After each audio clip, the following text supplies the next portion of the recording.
Namah Shivaya, Om Namah Shivaya.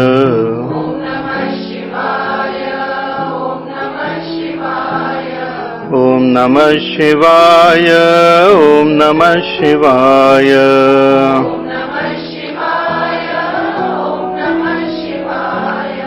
Om Namah Shivaya, Om Namah Shivaya.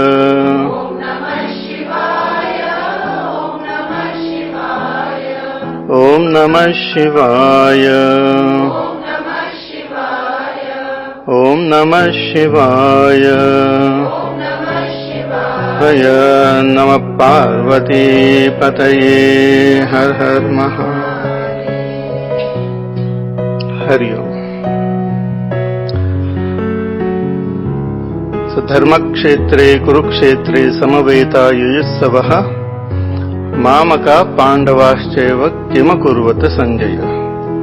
That was the question by Dhritarashtra, that what did my sons and Pandu's son do at the battlefield? So he created a division, mine and theirs. So Sanjay first told him about what his son did. So Duryodhana, he approached his teacher and he spoke to him. Then all of them, Bhishma Pitama first blew the conch, and all the main Pandava warriors, Kaurava warriors, blew their conches. Then Sanjay told what the Pandavas did. They also in the reply blew the conches. But now, and the effect of this blowing of the conches on the hearts of this Dhritarashtra, means on the Kauravas, were also revealed. Now Sanjay comes to the main theme, or the main theme of this Bhagavad Gita, and that is the dialogue between Bhagwan Sri Krishna and Arjuna. And that dialogue begins now from this 20th verse. Therefore the word used here is Atha. Atha means now, and most of our great scriptures, they start with the word Atha and concludes with the word Iti. So in the 18th chapter, Sanjay concludes this dialogue with Iti. Thus I heard this dialogue, he says, and he then says a few more things. So this is the beginning. So let us chant verse number 20 and half of 20, verse 21 also. Atha vyavasthitan drishtva dhartarashtran kapidvajah pravrutte shastra sampate dhanurudyamya pandavah hrishikesham tada vakyam idamahamahipate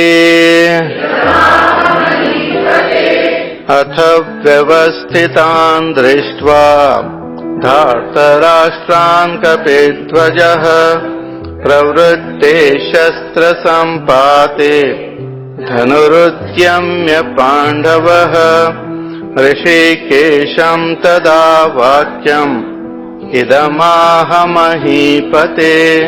Atha means now. What happened now? Vyavasthitan drishtva dhartarashtran kapidvajah pandavah. Pandavah here is Arjuna, referring to Arjuna, who is also known as Kapidvajah.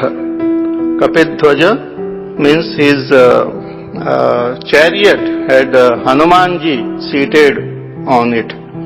Therefore it's called Kapidvajah. His Dvaja had Hanumanji. Hanumanji had blessed him and he was seated on the chariot. But he was not participating in this war. He was just a spectator in this war. This all Bhagwan's Leela. Hanumanji did his role during the Ram-Ravan Yuddha, but here he is just seated there blessing the whole proceedings. In fact, during the war, whenever Karna is to hit Arjuna's chariot, the chariot is to move a little up, so go a little bit, quite a bit up. And when Arjuna is to hit Karna's chariot, is to go much higher. But whenever Karna is to hit, Bhagwan appreciated it. So Arjuna said, why do you appreciate so much his, I am hitting him and his chariot is going much higher? Then Bhagwan requested Hanumanji that please just step away from the chariot, and then when Karna hit, it went much higher. These are some of the, popular stories. You may not find them in the Mahabharata, but a lot of Danta Kathas they are called. They arise when the one main story is there. So many stories get added to it. So, atha vyavastitan drishtva, Arjuna also saw, Duryodhan also saw the army, and he got frightened and he approached his teacher. Here Arjuna also saw the army and he became so enthusiastic and he lifted his bow and he was ready for fight. He had all courage, everything was clear in his mind and he was ready to fight.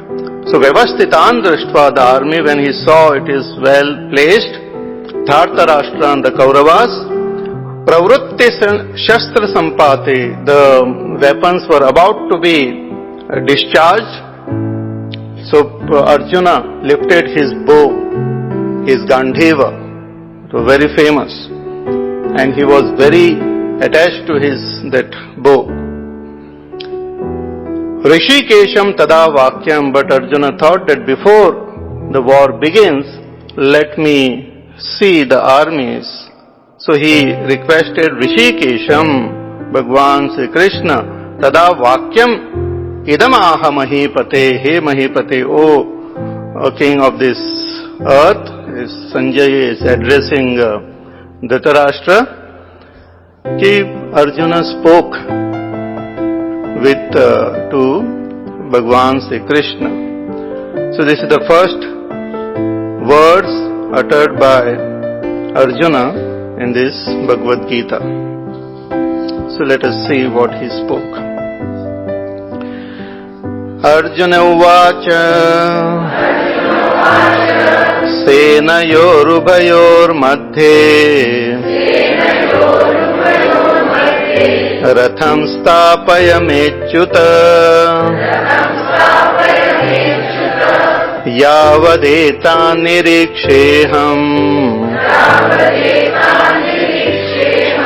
yodhukamanavasthitan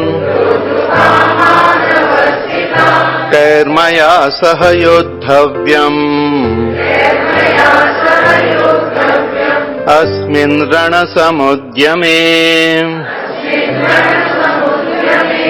सेनयोरुभयोर्मध्ये रथं स्थापयाम्यच्युत यावदेतान् निरीक्षेऽहम् योद्धुकामानवस्थितान् कर्मया सह योद्धव्यम् अस्मिन् रणसमुद्यमे. Arjuna Uvacha. Arjuna, that word also, his name also means one who is straightforward. Rujutvat Arjuna. All the names have their own meaning also, because most of them are, this Sanskrit name, they have great significance and meaning. So Arjuna's name means one who is straightforward, no crookedness in his heart. But on the other hand, you find all the Dhritarashtra's children, their name started with Du only, Dushta only. Dushyasan, Duryodhan, even one sister they had, it's called Dushala. So all Du. But here Arjuna, Yudhishthir, Bhima, Nakul, Sahadev, beautiful names. So Arjuna spoke to Bhagwan Sri Krishna. And when we speak to the Lord, Bhagwan just listens to us silently. When we pray, He is listening. We may not believe, but He is listening to us. And when Bhagwan listens, He listens with absolute stillness, absolute silence. Not like us. Even when we are listening, we are talking in our mind. Now you are listening to me, I don't know what is happening in your mind. Must be giving your own pravachan simultaneously. But when Bhagwan listens, He listens with 100% attention. So here in this first chapter you will find that most of the time Arjuna is speaking and Bhagwan is listening. He just spoke a little bit that I will tell you when. But otherwise he remains silent, listening very attentively. Because through this we will come to know the state of Arjuna. And after diagnosing him properly, Bhagwan then gives him the right medicine in the name of Bhagavad Gita. So Arjuna says that Senayor Ubhayor Madhye Ratam Stapaya Mechyuta, that please place this chariot, my chariot, in between the two armies, the Kauravas and the Pandavas, and there in between no man's land. In between the two armies, you please place the chariot. Hey Achyuta. He addresses Bhagwan here as Achyuta. Achyuta, the meaning means, Chuta means one who has fallen. Achyuta means one who has never fallen. One who has never fallen from his state, from his Aishwarya, from his dharma, from his divine glory. Because though he is appearing, Bhagwan is appearing like a charioteer of Arjuna's chariot, but he is really the charioteer of this whole world. He is the one who is controlling this whole world. He is the one who is that supreme Lord who, though appearing like a human, in a human form, has never fallen from his status. He has never fallen down. Therefore this word Achyuta is very beautiful, his name, Bhagwan's name. So, hey Achyuta, please place my chariot in between the two armies. But why you want to go in between the two armies? He says that Yavad etan niriksheham, I want to observe. See, one is to look, another is to observe deeply, properly. Both the sides. As I said, that if we are only on one side, then we might be biased on our opinion. So here he wants to go in between the two armies and see, observe not only the army, the Kaurava side, but also the Pandava side. See, when I do this hand like this, it doesn't mean that you are the Kaurava side, but somewhere I have to move my hand, but the Kaurava, he wanted to see both the sides, the Kaurava side and the Pandava side also, his own side. So, Yavad etan niriksheham, but what you want to observe? He said, Yodhu kaman avasthitan, those who have assembled here to fight, with a desire to fight, I want to observe them, I want to understand them. I want to know who has come to fight here. Kair maya saha yodhavyam asmin rana samudhame. Who has come to fight with me on this battlefield? I want to know. See, at times we are curious, like even when we, at places we find some accident or something happen, we are curious that who is that person who is behaving in this way. On the road also, if somebody breaks the red light and moves or does something or keeps on honking unnecessarily, then everyone becomes curious just to see his face, that who is this fellow who is behaving in this way? Let me see his face. Let me know what type of person is he. Similarly here, Arjuna also wanted to see who are all these people who have come here to fight in this battlefield. So, kair maya saha yodhavyam asmin rana samudhyame. Further he says, yosya mananaveksheham ya etetra samagataha dhartarashtrasya durbuddhehe युद्धे प्रियचिकीर्षवः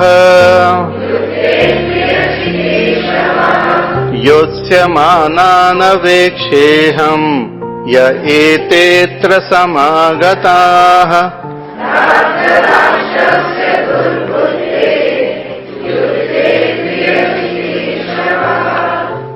Yosyamanan aviksheham, those who have assembled here to fight, I want to see them, I want to observe them, I want to understand them. Aham ya etetra samagataha, ete atra samagataha, all those who have assembled here in order to fight this war. Who are they? On the other side, dhartarashtrasya durbuddhehe yuddhe priyachikirshevaha, those who have come to please the mind or the evil-minded son of Dhritarashtra. Dhartarashtrasya durbuddhehe, one who is durbuddhi. See, buddhi is the instrument by which we can discriminate between what is good and bad. See, our emotions doesn't have capacity to discriminate. It just reacts to the outer stimuli. Like we see something and we feel happy, we feel sad, we feel angry, we feel jealous. But it is the buddhi which has got the capacity to analyze our emotions, to analyze our thoughts, to analyze our decisions, to analyze what is good, what is bad, and then help us to choose the right path. So in our personality, buddhi plays a very important role. Therefore, Bhagavan Shri Krishna is also sitting on the chariot as a sarathi. So, as I said, in our personality, buddhi is the sarathi. And in the second chapter, Bhagavan will tell Arjuna that buddhav sharanam anvichya, you surrender to your sublime intellect. Let your intellect rule your life. Intellect means rational, proper intellect. Don't be ruled by emotions. Don't be ruled by the senses. But let your good, sublime emotion rule you. But here, Duryodhana was ruled by his buddhi only, but not a good buddhi, evil buddhi. So, dhartarashtrasya durbuddhehe yuddhe priyachikirshevaha, and others who have come here to help him, to please him in this war, I want to see them, I want to understand them, what type of mentality they have, that they have come here to help this negative person, to help this adharmic person. I want to just look at them before this war begins, so that I can evaluate the whole situation properly and will be able to fight in the right way. So that was his intention. And as I said, subjectively also, before taking an important step in life, it is always helpful to evaluate the situation from a neutral zone, so that we understand what we are doing is proper or not. Therefore he requested Bhagwan. So this was the first assignment given to the charioteer, the divine charioteer. And very, very beautiful picture. Generally we have Bhagwan guiding the whole world, but here out of his compassion for his disciple, for his devotee, Arjuna, for his friend, he has become the charioteer and he is listening to him. In the first chapter here we find Arjuna is saying or telling Bhagwan what he has to do, and Bhagwan listens to him. But after listening to the entire Bhagavad Gita, finally Arjuna tells Bhagwan, you tell me and I will listen to you. Karishye vachanam tava, I will just do what you tell me. I have understood it is good to follow the divinity rather than advise the divinity. And generally we have this feeling. When we go to a temple and pray or anywhere, we pray.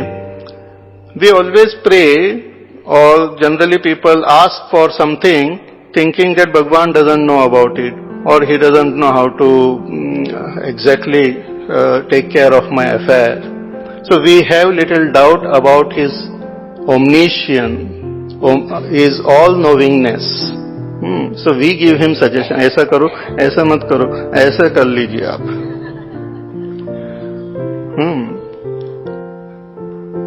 So when Arjuna requested, then what did Bhagwan do? That now Sanjay is reporting. Sanjaya uvacha evam ukto hrishikeshah gudhakeshena bharata senayorubhayor madhye स्थापयित्वा रथोत्तमम् भीष्मद्रोण प्रमुखतः सर्वेषां च महीक्षिताम् उवाच Partha पश्येताम् समवेतान् कुरूनिति एवमुक्तो ऋषिकेशः गुढाकेशेन Bharat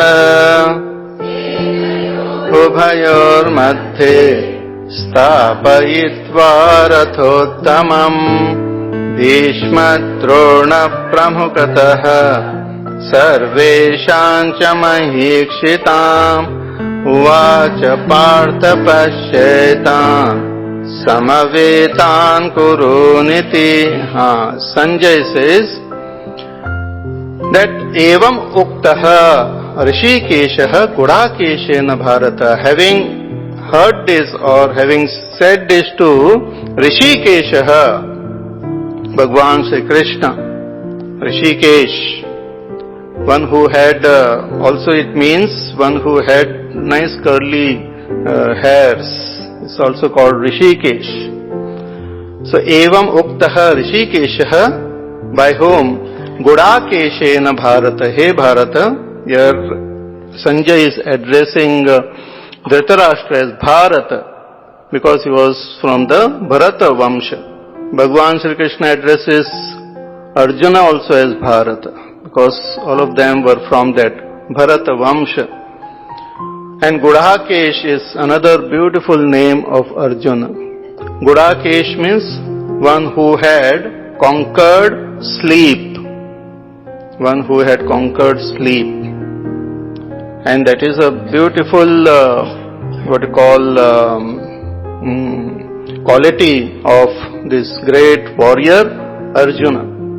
Because in the battlefield, one has to be ever alert. If we want to fight an enemy, one should be ever alert, not be sleeping. Many times we find some guards and all busy sleeping, and the robbers come and steal away everything. In case our fight between the good and the bad emotions and thoughts which are there, one should be ever alert about them and should be able to notice them and find them at the very root, at the very source, and should be able to eliminate them, not later on. So it is better to prevent these negativities from coming up or to eliminate it from the very source than to fight with it after it becomes strong. In Ramayana, we have these four brothers, Ram, Lakshmana, Bharat and Shatrughna. Ramchandraji is one who gives joy to everyone. Lakshmana, whose mind is very pure.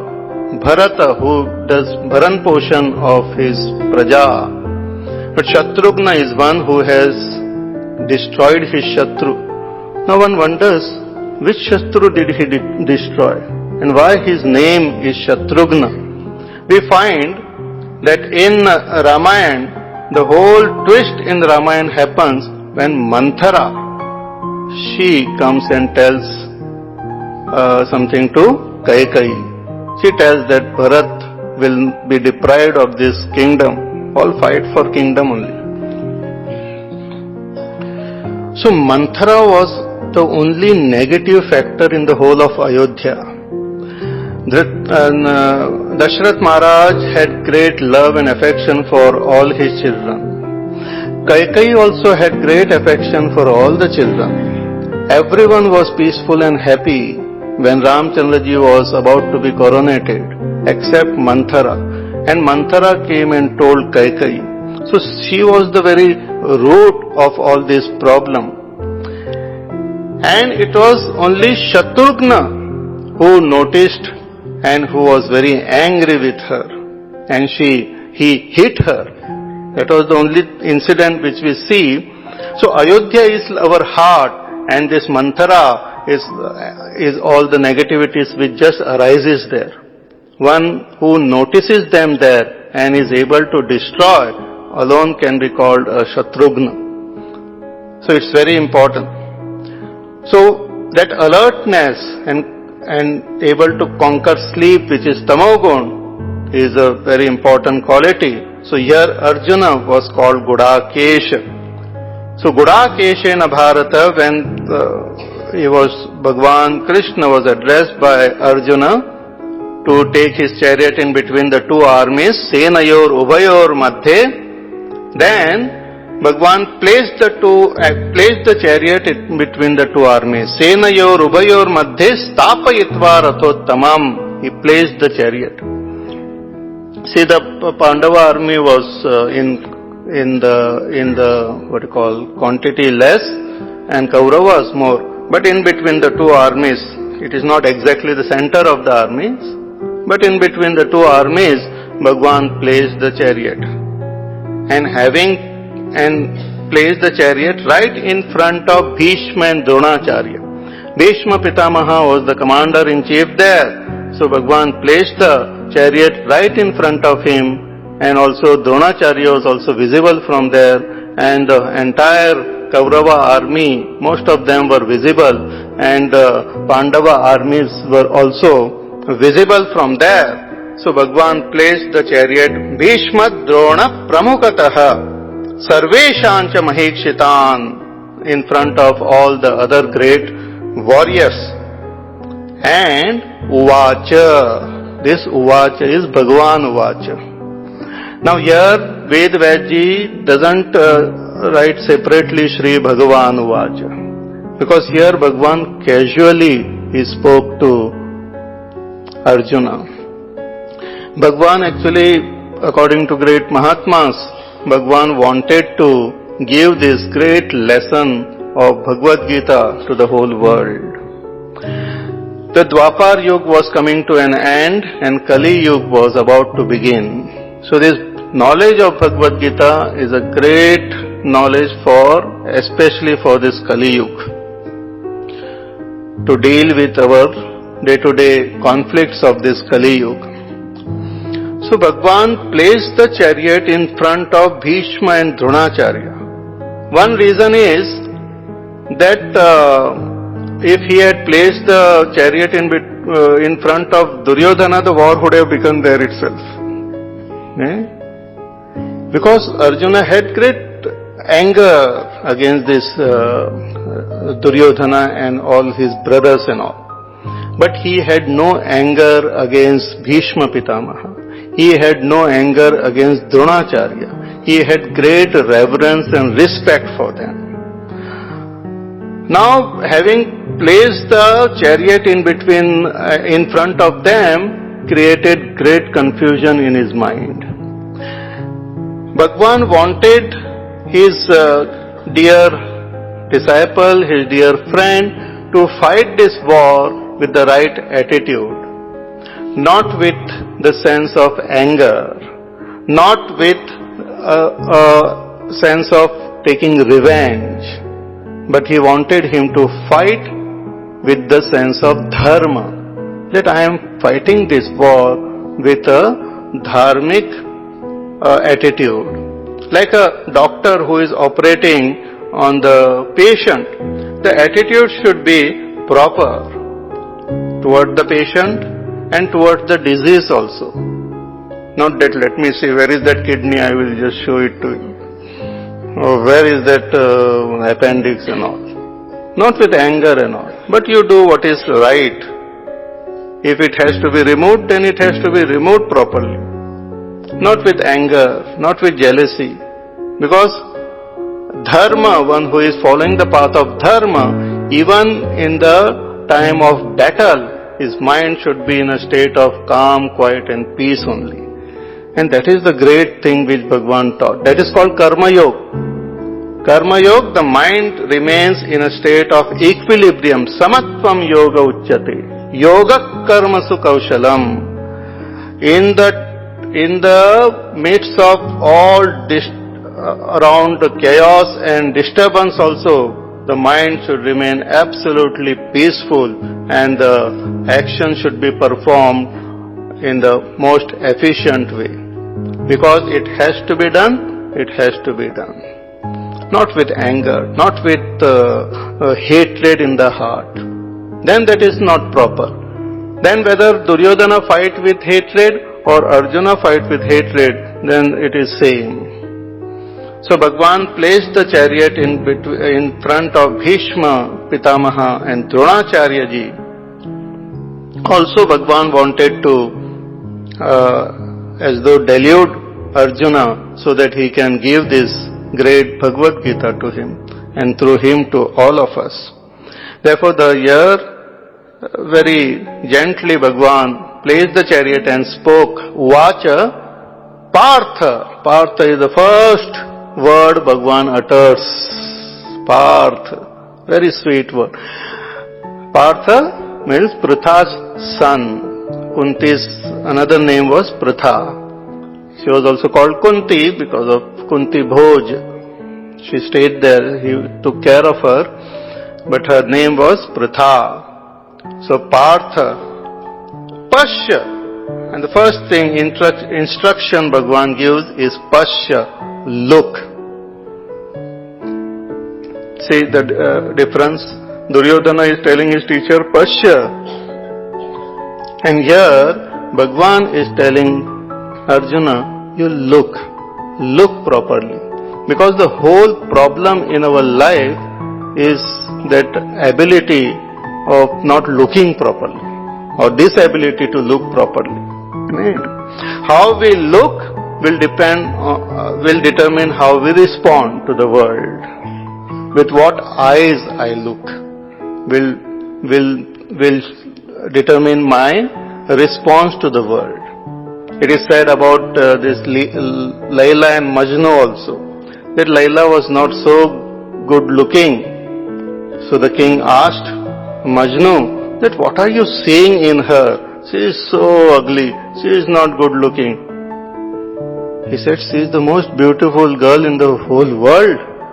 He said, what are you talking? I can't see it. He said, if you want to see, you should have my eyes. Only when you look through my eyes, you will be able to see the beauty. Like for every mother, her child is very beautiful. But the Padosi ka child is not so beautiful. Very nice, Sonuli. Very nice. Gilly, gilly, gilly, gilly, gilly. Why? Because she is looking with the eye of love. Bhagavan wanted Arjuna to look with the eye of dharma. If we, as our Pujya Gurudev says, where there is this eye, vision of love, then we don't see faults, we don't see defects, we see the positive side of everyone. But when that love disappears, then we only see defect. Therefore, generally after some time, then the fight begins. Before marriage, when the person is in love, everything is good. The way he walks or way she walks, she talks, she speaks, she this, that, everything is so sweet, so nice, so wonderful. But after marriage, after few years, the same thing irritates both of them. Why? Because the vision has changed. When the vision has changed, what is in front appears to have changed. Very strange. Yatha drishti tatha shrishtihi. The shrishti which we see depends on our drishti. If you want to change the world, change your vision. The world will change. So Bhagwan gives that vision. He wanted to give that vision to Arjuna. But before giving that vision, we have to check. Like when I go to what is it called, optician or the doctor, first he puts something, different types of lenses and tells me to read. Please read A, E, Z, H, B, C. Okay, read the next line. Next line I can't read properly. Then he puts something else. Then I start reading the next line, K, P, G, C. Then he puts some. So first he has to see how my vision is. And then it can be corrected accordingly. Similarly, Bhagwan wanted to see how Arjuna's vision is. And you will see from Arjuna's dialogues what his vision was. And then Bhagwan gives him the lens of Bhagavad Gita and his vision becomes very clear. He sees very clearly where is dharma and where is adharma. He sees very clearly whether this fight is necessary or not and why he is fighting. Not for any personal gain, not for any selfish reason, but for the sake of dharma. So, uvacha partha pasya. Pasya, look, etan samavetan kurun, you wanted to see, so look at all these kurus. Here the kuru means both Pandavas were also Kauravas, they were also from the same lineage. So kurus means the entire army, both the armies, the Pandavas as well as the Kauravas. Look at them. You wanted to see? Look, partha pasya, etan samavetan kurun. Iti means thus Bhagwan spoke. Sanjay is describing. Sanjay says, Tatra pashyat stitan partha pitrunatha pitamahan acharyan matulan bhratrin Putran pautran sakhins tatha Shvashuran suhridaschaiva Senayorubhayorapi Tan samiksha sakaunteyaha Sarvan bandhun avasthitan Kripaya paraya vishtaha Vishidan nidam apravid Tatra pasyasthitan parthaha Pitrunatha pitamahan Acharyan matulan bhratrun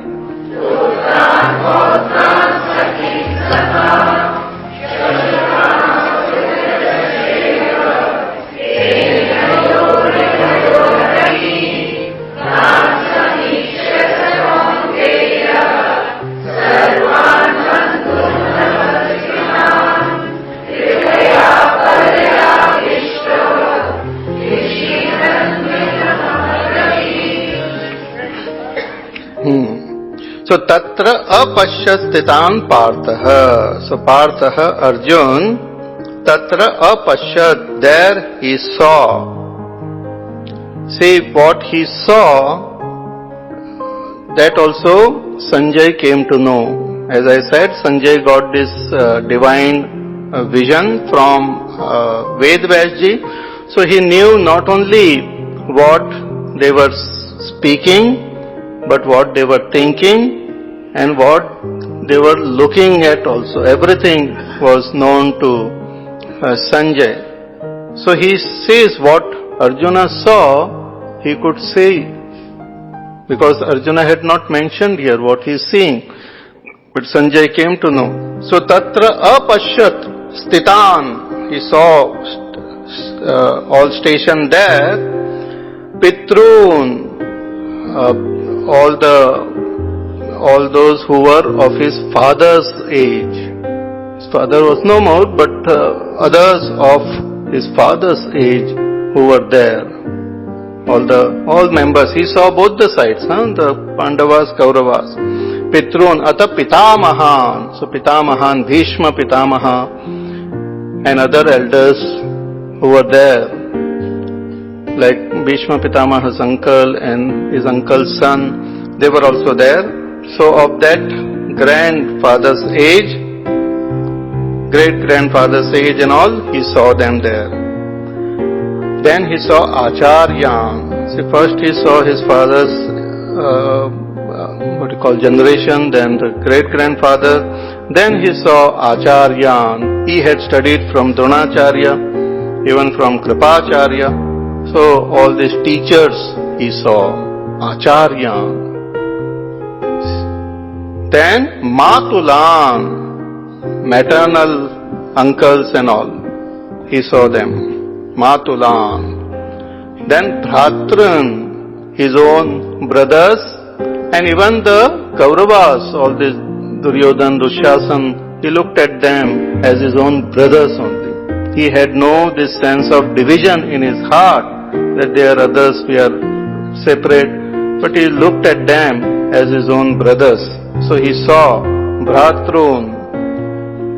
Then Putran, he saw his own children. Abhimanyu was there and other children of Draupadi, and so many of that age, he saw them on both the sides.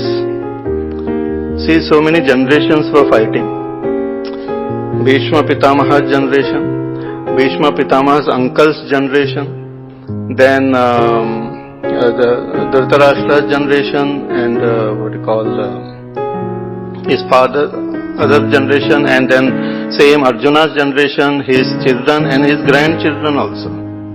All of them were there. Putran and Pautran, grandsons, and Sakhins Tatha and his friends on both the sides. Shwashuran, his fathers-in-law. Then Siradascheva and other well-wishers who had come to help him and also who were there in the enemy side, he saw them. Senayor Ubhayor api, he saw both the armies and he saw all these people there. So here he was looking at them from the eyes of a relative only, not as a warrior looking at his enemies. See, Duryodhana had this vision that they are all enemies only. So he did not look, he also saw the Pandavas, but he did not look at them as his brothers. He looked at them as enemies only.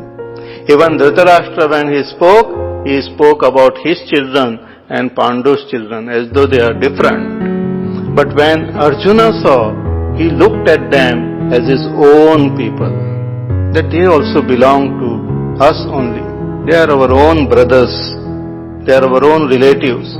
So, Senayor Ubhayor api Tan Samikshasa Kaunteyaha, after observing them very keenly, Kaunteya, the son of Kunti, Arjuna, whom Sarvan Bandhun Avastitan, all the Bandhuns all the relatives also. He saw them all assembled there. After seeing them, see, many times what happens, we know a certain situation in advance, but actually to encounter it or to face it is something else only. Suppose you are told about, let us say, parachute jumping or some other sports, adventure sports and all. We may imagine, we may think about it and all, and we may decide also, yes, I will do it. But actually when we go there, then we might get frightened. Because our imagination may not be totally perfect. Actual situation is something different.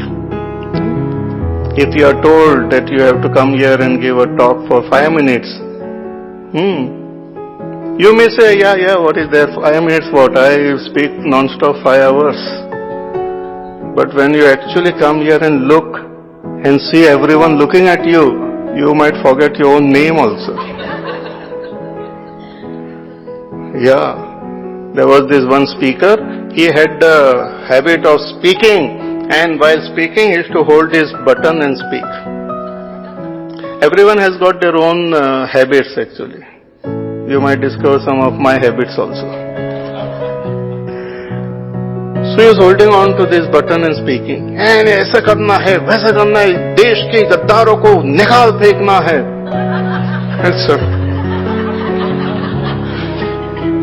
Suddenly he saw the button in his hand. And he became so nervous, he could not speak at all. He had to speak for quite a long time, but he just, when the button came, he just stopped speaking and came down. Similarly, here Arjuna was all prepared to fight this war for 12 years. He knew this Duryodhana will not give back the kingdom.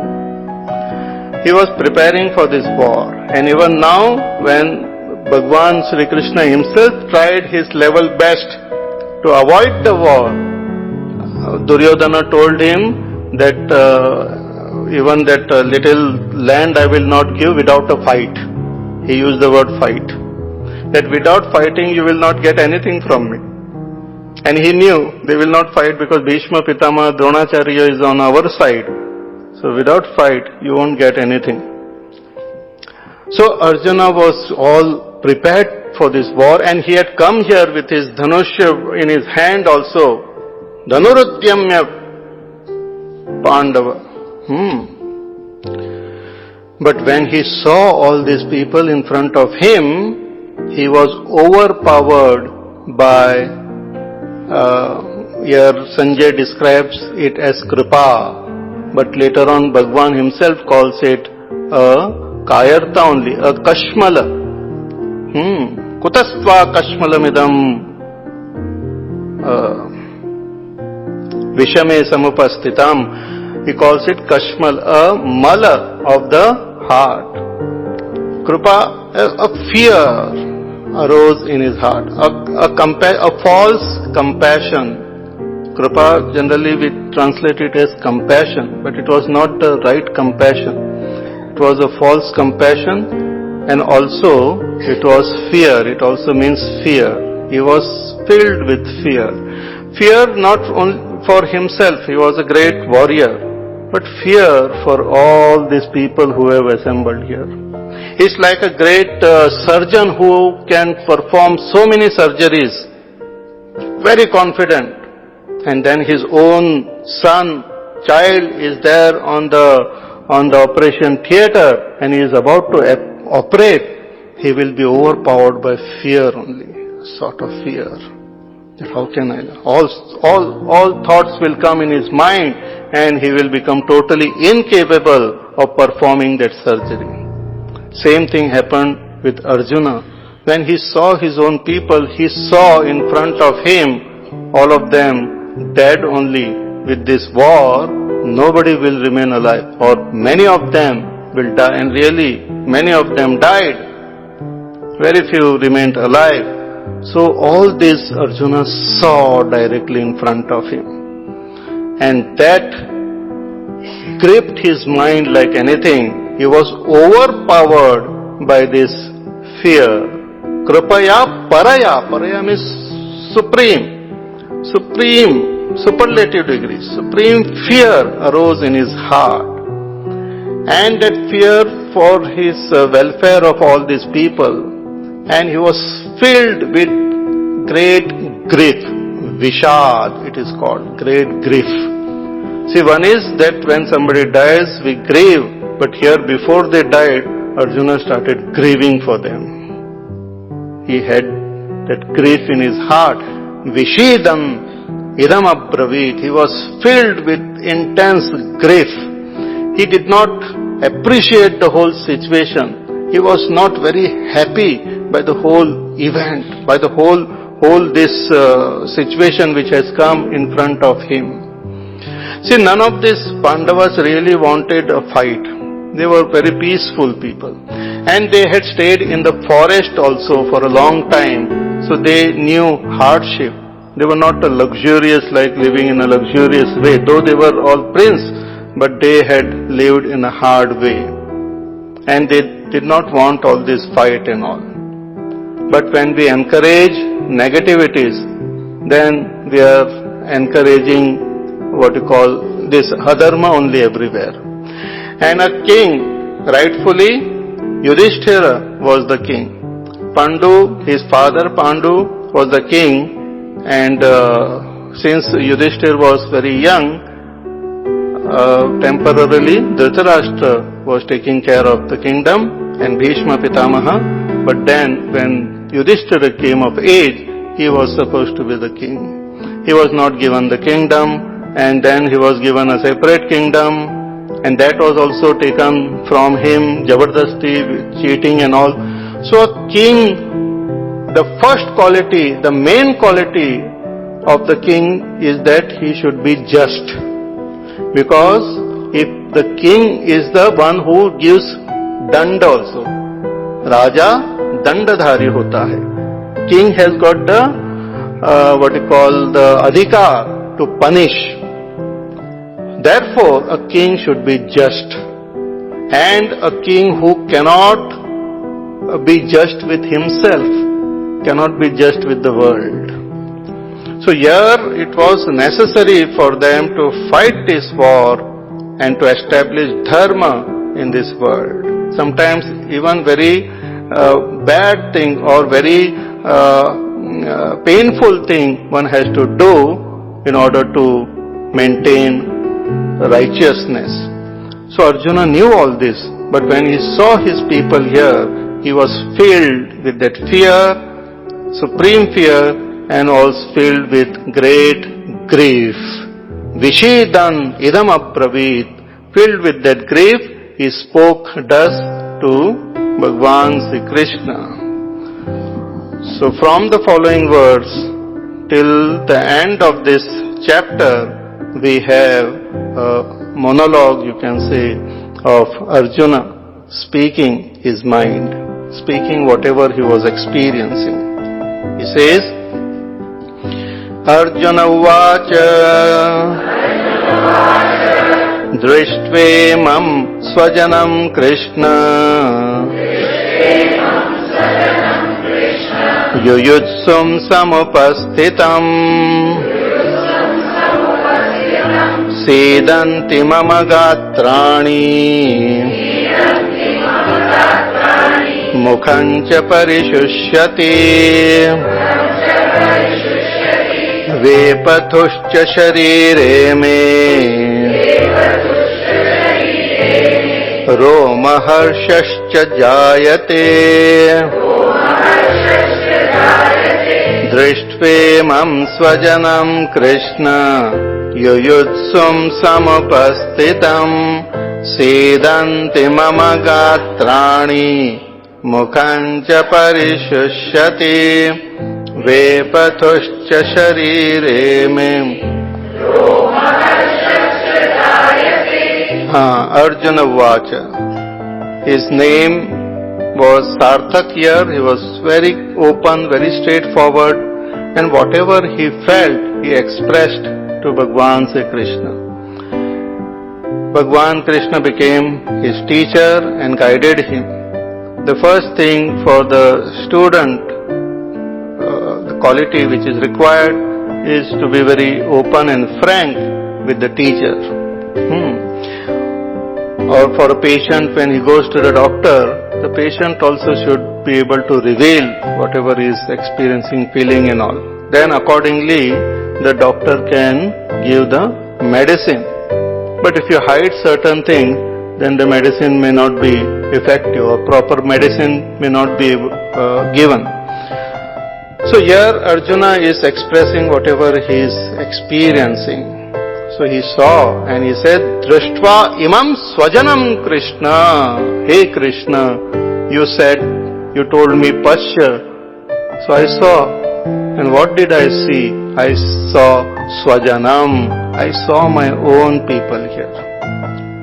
I saw my swajanam. They are my own people.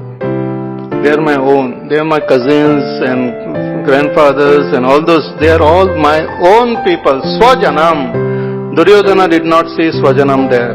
Dhritarashtra did not see Swajanam there. But Arjuna saw Swajanam. Dvashtve Swajanam Krishna. And Swajanam, when you see, you should be very happy. When you see your own people, you should be happy. But no, they have come here not for a party, not for some puja, but for war.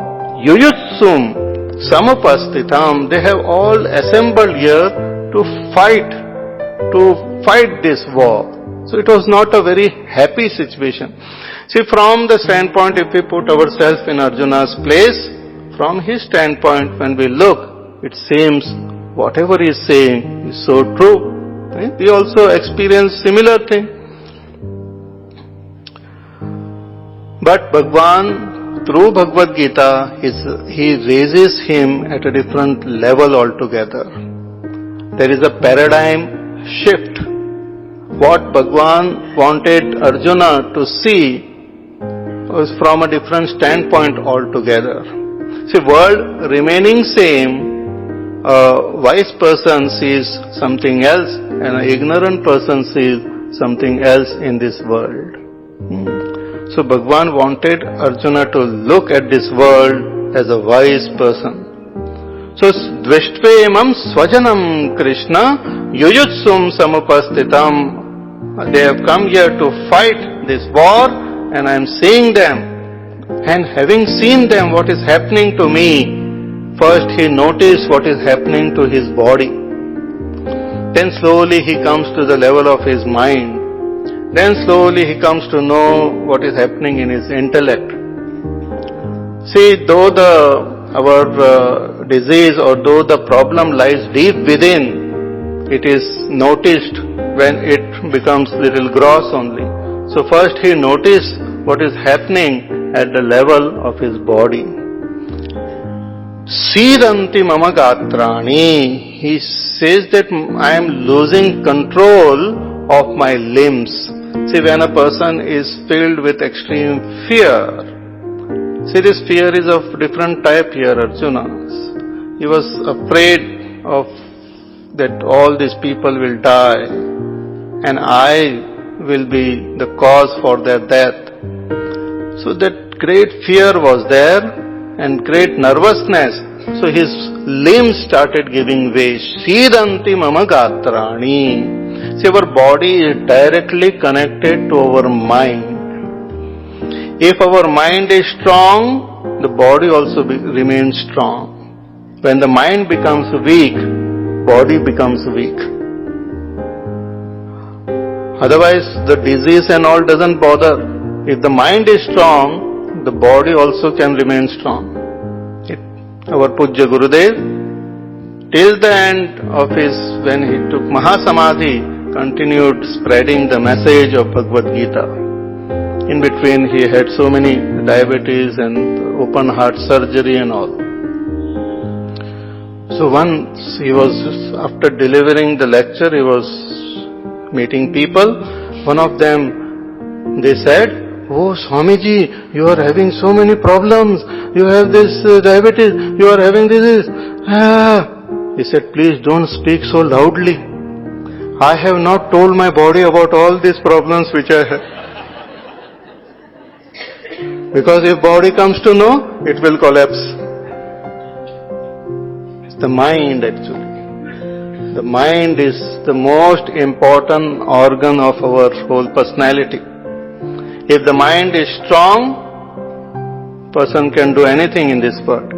Swami Vivekananda used to say that you can move mountains, mind can move mountains, but the mind should be strong like a mountain. A faith can move mountain, but faith should be strong like a mountain. If it is weak, then it cannot move even a little what? Little finger, okay. So, Sidanti mama gatrani, my limbs are failing, I am feeling totally nervous. Mukhancha parishushati, my tongue is getting dried up. All my mouth is becoming dry. And that is also a sign of fear. Sukh jata hai. Therefore we keep water nearby. Sukh jata hai, gala sukta hai, muh sukta hai. Sometimes out of speaking also it dries up, but out of fear also it dries up. So, Sidanti mama gatrani mukhancha parishushati vepathuscha sharire me, and all my body is shivering. The whole body is getting as though shivering, as though shaking. Quivers are there on the body. Vepathuhu sharire me roma harshascha jayate, and all my hairs are standing on end. Horripilation. That's what is happening. All the hairs are standing on it. It's all the signs of fear. See, when the mind, fear enters, then it gets expressed directly on the body. Directly, you cannot stop it. Therefore, certain things we cannot fake. Certain things which expresses on the body, we cannot fake. So these are the certain signs which is because of the mind only. So vepathuscha sharire me roma harshascha jayate. Further he says, Gandhivam sanshrate hastat Tvakchaiva paridahyate Nacha shaknomyavasthatum Brahmativa cha me manaha Gandhivam sransrate hastat Tvakchaiva paridahyate.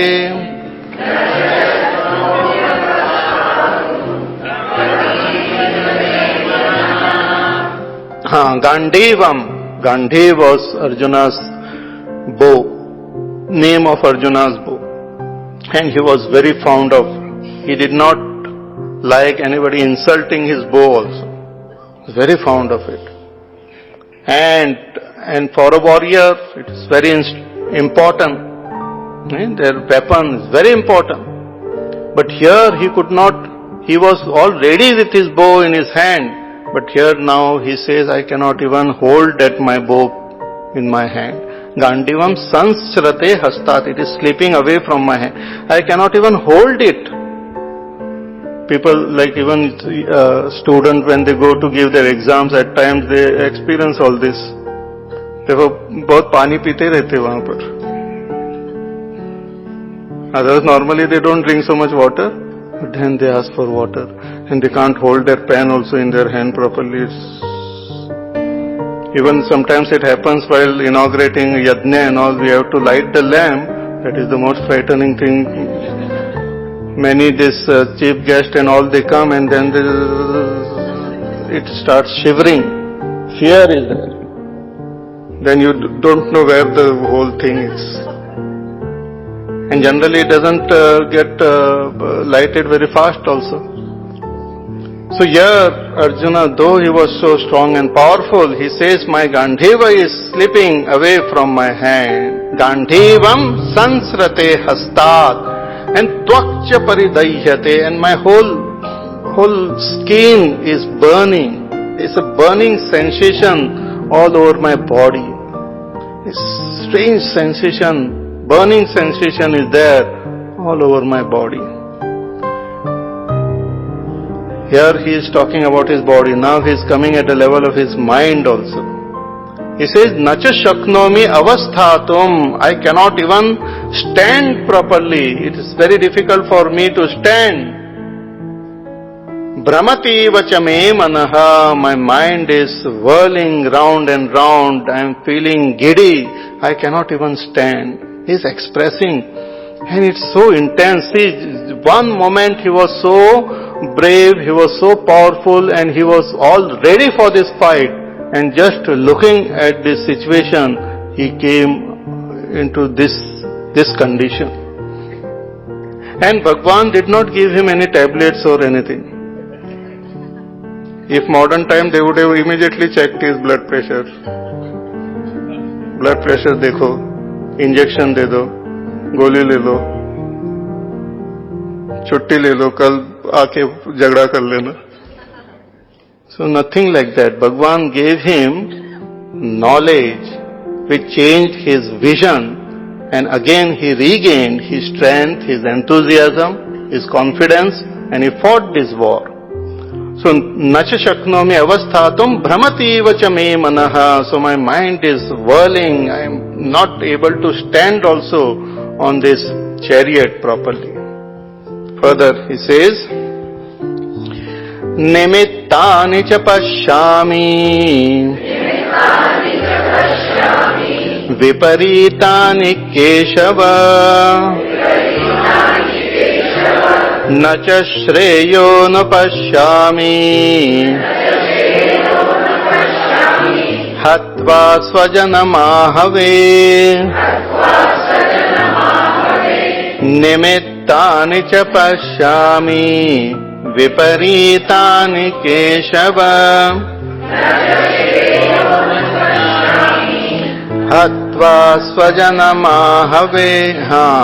He says nimittani cha pashyami. Nimitta means a omen, what you call a sign. See, this is also a great science in our scriptures. In various places they are there. Nimitta, what you call that sign shastra. In Ramayana also we have that mention of this, like when Ramchandra ji and all decided to attack Ravan, then Sita ji started seeing positive omens and Ravan started seeing negative things. These are all signs. Hanumanji also, when he was about to go to Lanka, he felt great happiness in his heart. And he told everyone that I am feeling, there is a great harsha in my heart and I know the work will be done.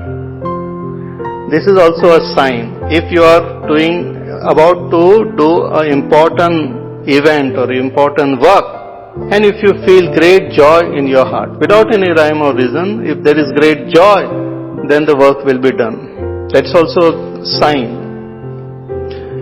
But without any rhyme and reason, or because of some reason, if the mind starts feeling little negative or sad, then something wrong might happen. So Hanumanji also, he did not know where Sita ji is and how she is and all, but when he was about to leap, he experienced that great joy in his heart. So he told all the other monkeys that I am feeling great harsha, that hoi hi kaj harsha visheshi, that I know this karya will happen because I have vishesh harsha.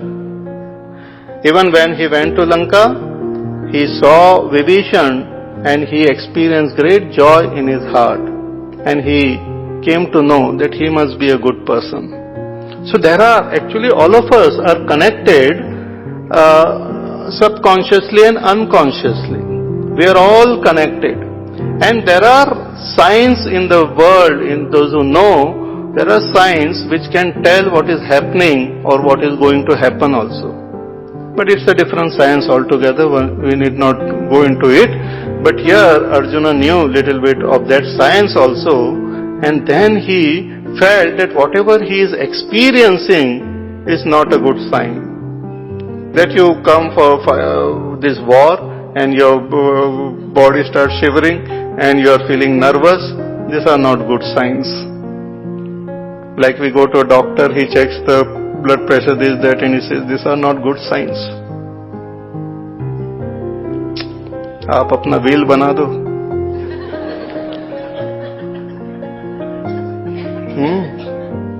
और मैं अपना bill बना देता हूं.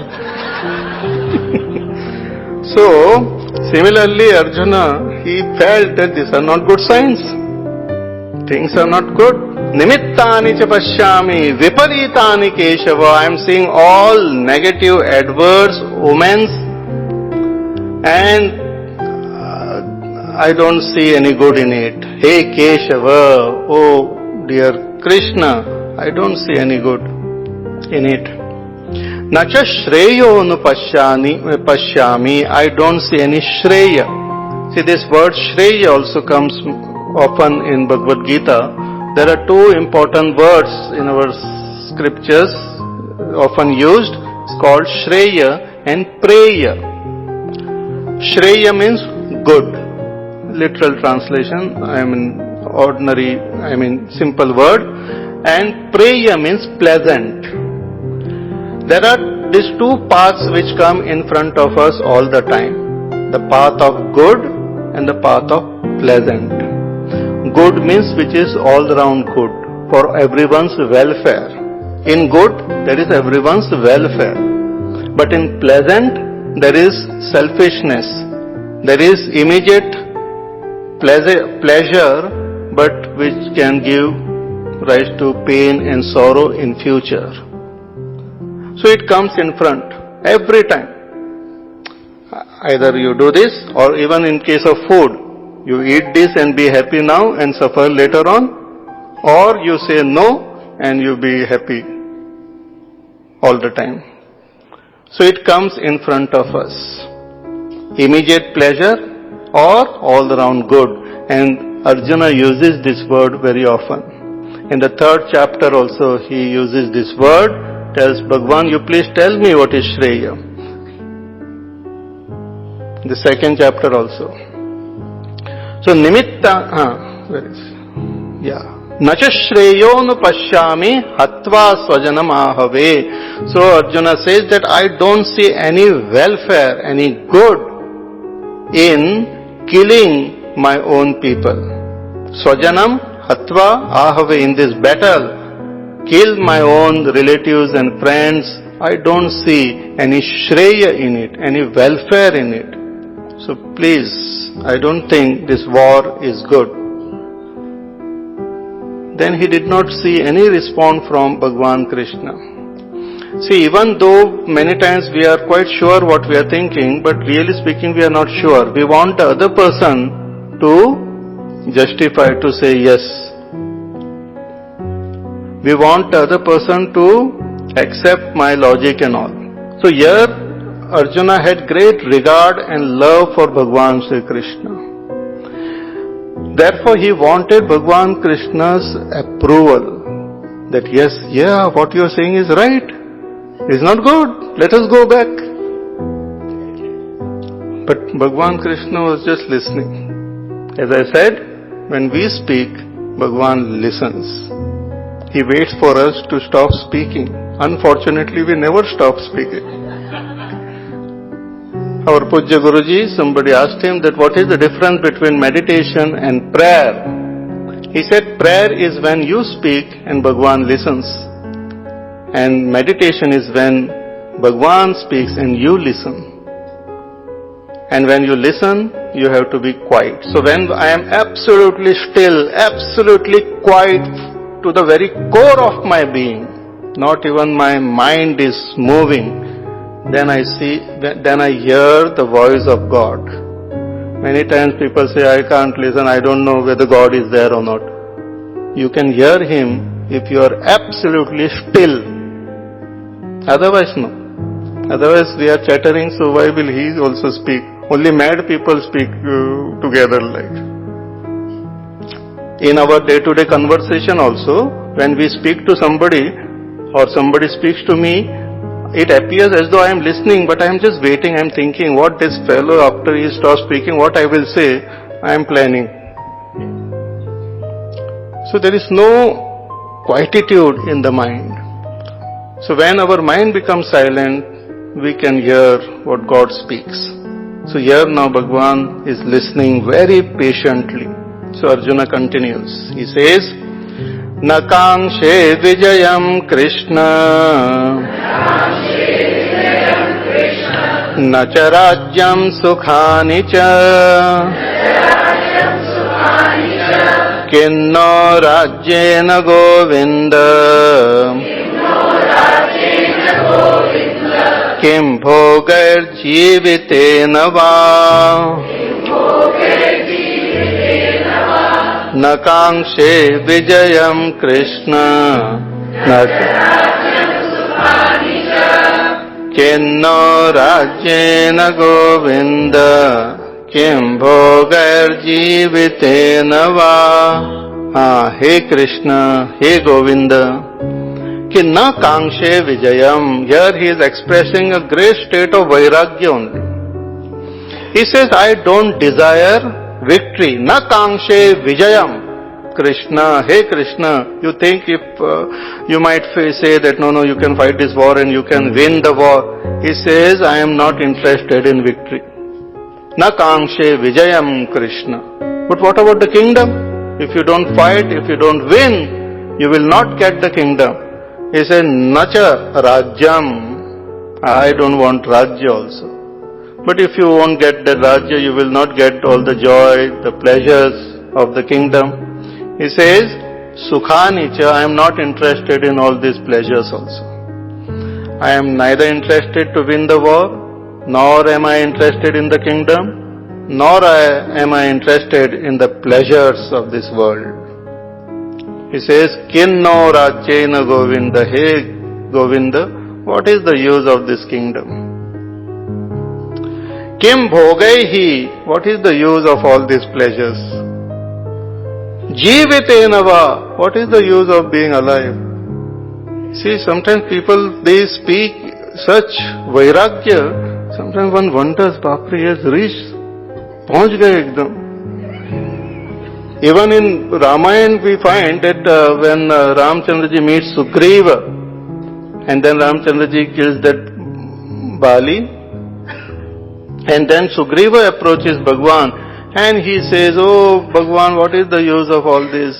What is the use of kingdom? What is the use of all? I am coming and surrendering to you. I will live with you. Then Bhagwan says, no, you go and rule the kingdom. And immediately he went and started ruling the kingdom. So their vairagya also is a temporary, smashan vairagya type, temporary. Because what he said here, as though it appeared as though he had no attachment to kingdom or to his people or to pleasure or nothing. But in the next verse, he expresses his attachment to all of them. So it is like a contradiction. So what he said next and how the whole thing proceeded further, that we will see in our class tomorrow. Tomorrow being the final day, I have some announcements to make. So we'll conclude this with a prayer and then please be seated for the announcement.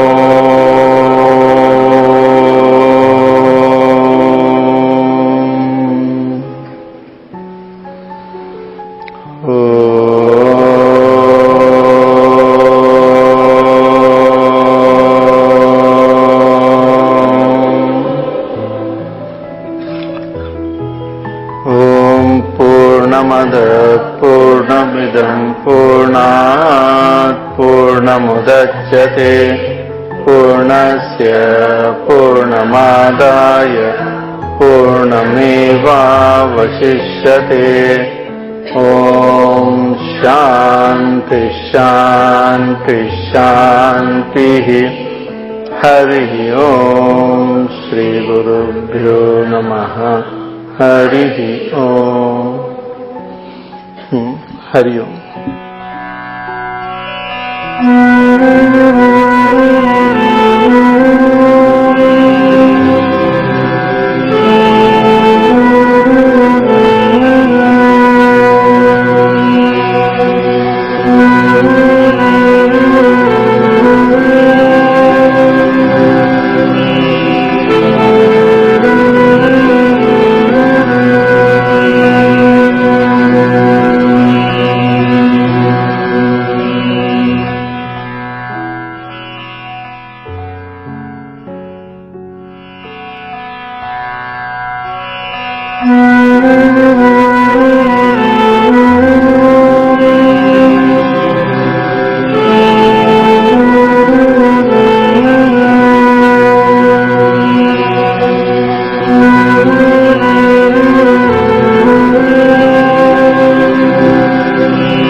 गणेशाय नमः। ओम श्री सरस्वती नमः। ओम श्री सद्गुरवे नमः। ओम समस्त जन कल्याणे निरतं करुणामयं नमामि चिन्मयं देवं सद्गुरुं ब्रह्मविद्वरम् भवानी शंकरौ वंदे श्रद्धा विश्वासरूपिणौ याभ्यां विना न पश्यन्ति सिद्धा स्वान्तस्तमीश्वरं वसुदेवसुतं देवं कंसचाणूरमर्दनं देवकी परमानन्दम् कृष्णं वन्दे जगद्गुरुं रामाय रामभद्राय रामचन्द्राय वेदसे रघुनाथाय नाथाय सीताय पतये नमः।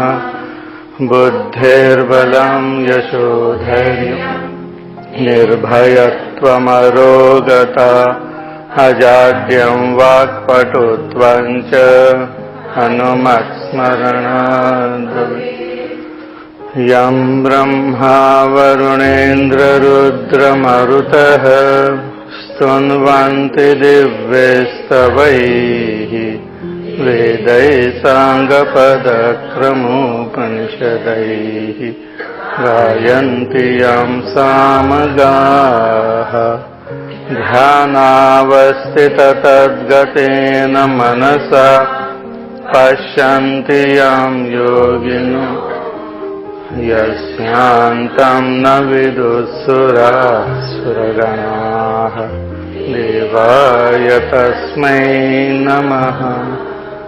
देवाय तस्मै नमः। ओम नमः शिवाय। ओम नमः शिवाय। ओम नमः शिवाय। ओम नमः शिवाय। ओम नमः शिवाय।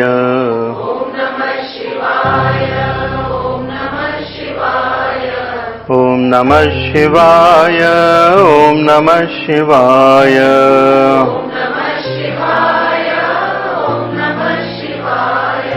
Om Namah Shivaya, Om Namah Shivaya.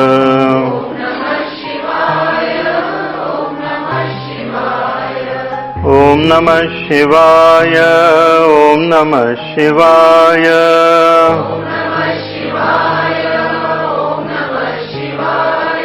Om Namah Shivaya, Om Namah Shivaya. Om Namah Shivaya, Om Namah Shivaya.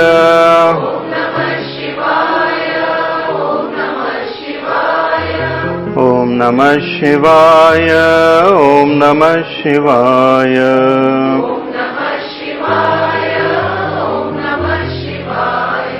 Om Namah Shivaya, Om Namah Shivaya.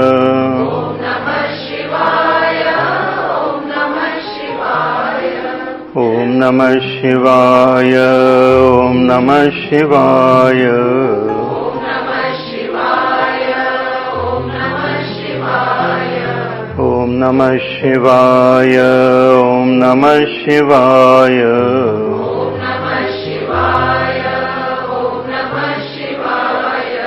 Om Namah Shivaya, Om Namah Shivaya.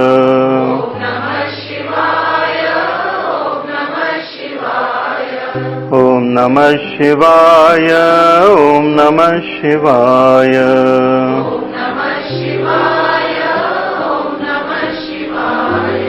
Om Namah Shivaya. Om Namah Shivaya. Hare Namah Parvati Pataye Har Har Mahadev. Hari Om.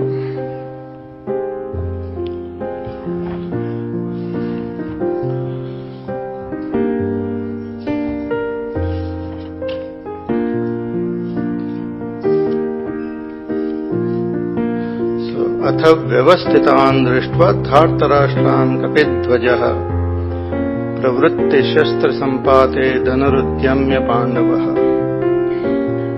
So Arjuna, having seen the army ready to discharge the weapons, and he also ready to fight, taking his bow in his hand, he requested Bhagwan to take the chariot in between the two armies. He wanted to see who are all people who have assembled here to fight with me. Who are these people who have taken the side of this Durbuddhe, this Duryodhana of corrupted understanding and intellect, the adharmi. So when he requested, Bhagwan took the chariot in between the two armies, right in front of Bhishma and Dronacharya, and having seen them, he got little confused.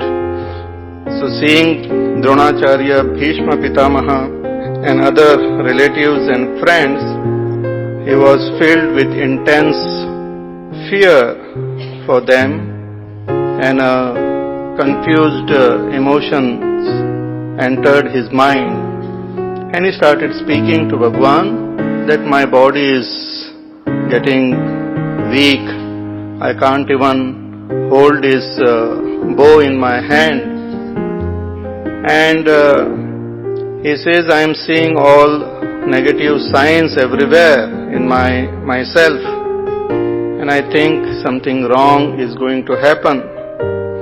He says, I don't want this kingdom also. Na kangshe vijayam Krishna, na cha rajyam sukhani cha, kinno rajyena govinda, kim bhoger jivitena va. What is the use of this kingdom, and what is the use of all these various pleasures and life? So here it seems as though Arjuna has gained this great vairagya. Generally, we give up all our attachment for all these various pleasures and wealth of this world, but giving up is done for the sake of the Supreme Lord. We give up something lower to catch hold of something higher. Otherwise, just giving up itself is not called Vairagya. That way in the world, a lot of people behave like a Vairagya only, but their intention and their purpose is something else only. So many times they behave as though they are a great Vairagi, do not eat properly, do not sleep properly, and give up so many pleasures, but they are doing it to gain more money, more wealth, for the sake of some pride, for the sake of some jealousy. So Vairagya by itself, the signs, outer signs may not determine the Vairagya, but why we are doing it. So here also Arjuna had not given up all this for the sake of the Lord, but he is saying that for whose sake I want all these pleasures, they are assembled here. My family members are all here. So he says further, verse number 33 onwards. येषाम् अर्थे काङ्क्षितं नः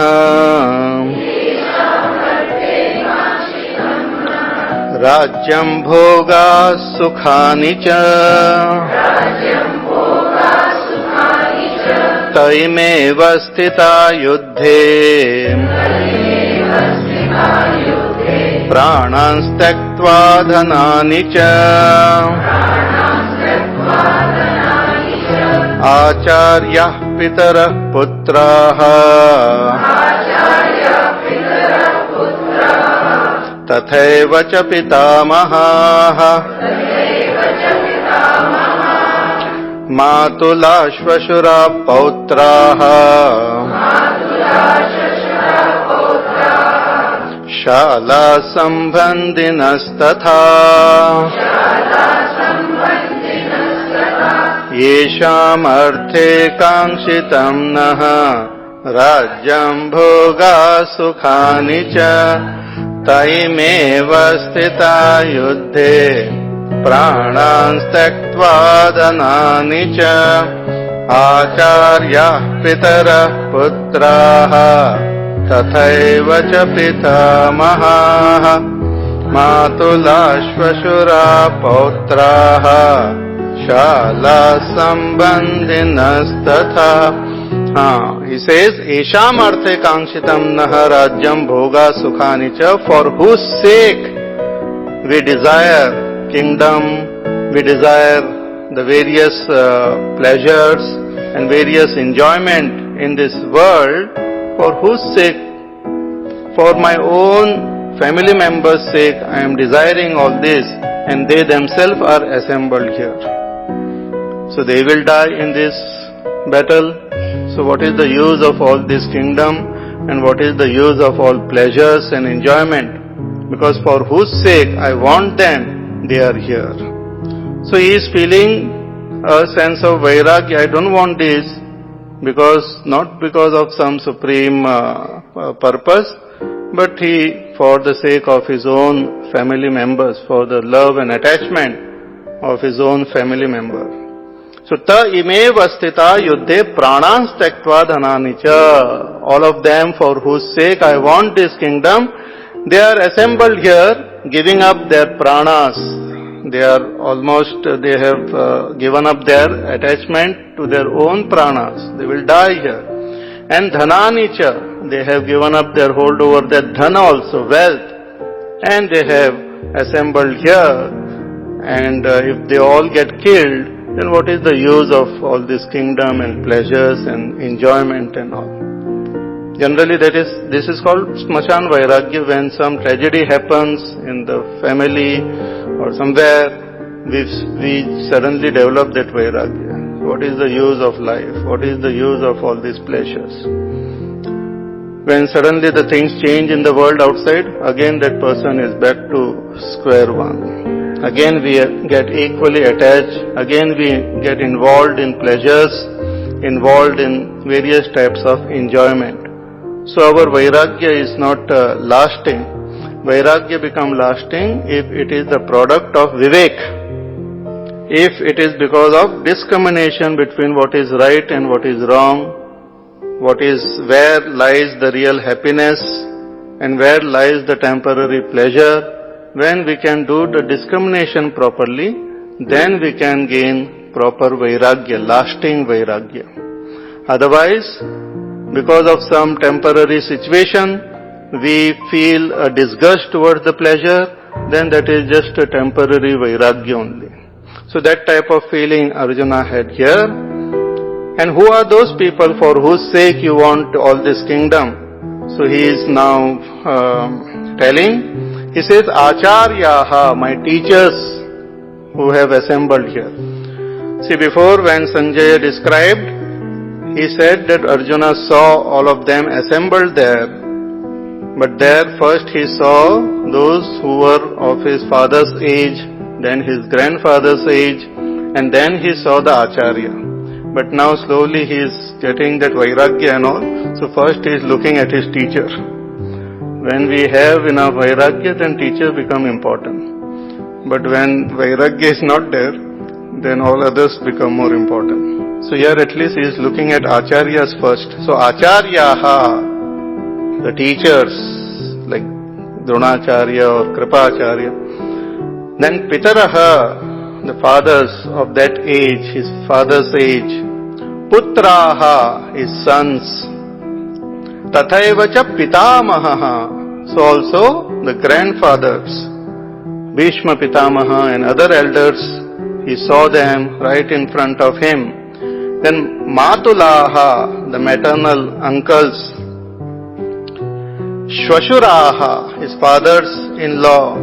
Pautraha, the grandchildren, grandsons. Shalaha, the brothers-in-law. And one of his brother-in-law was his charioteer only, Krishna Bhagwan.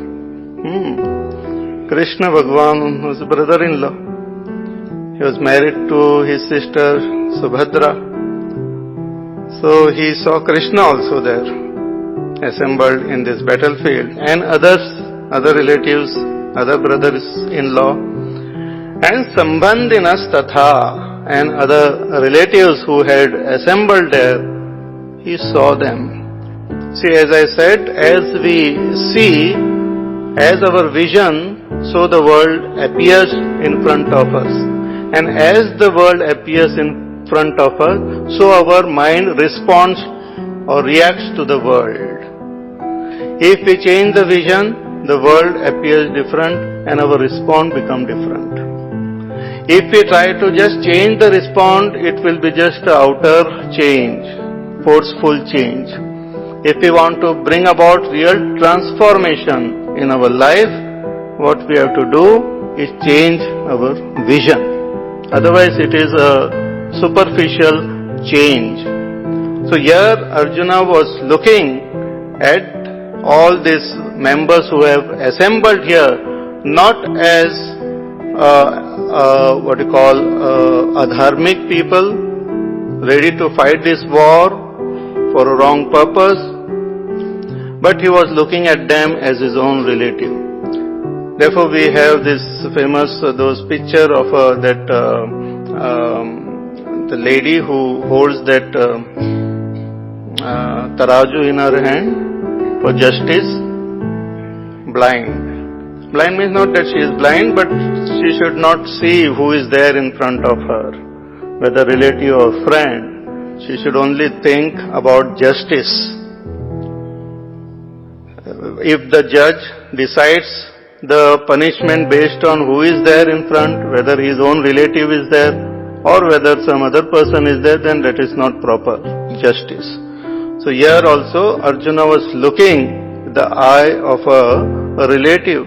Therefore he got totally shattered. So all this, my people are assembled here, how can I fight with them? But if you don't fight, you won't get the kingdom. Again he is repeating in the next verse that he is not interested in the kingdom. He says, Etan nahantum ichhami natopi madhusudana api trailokya rajyasya heto kinnu mahi krite एतान् न हन्तुमिच्छामि नतोऽपि Madhusudan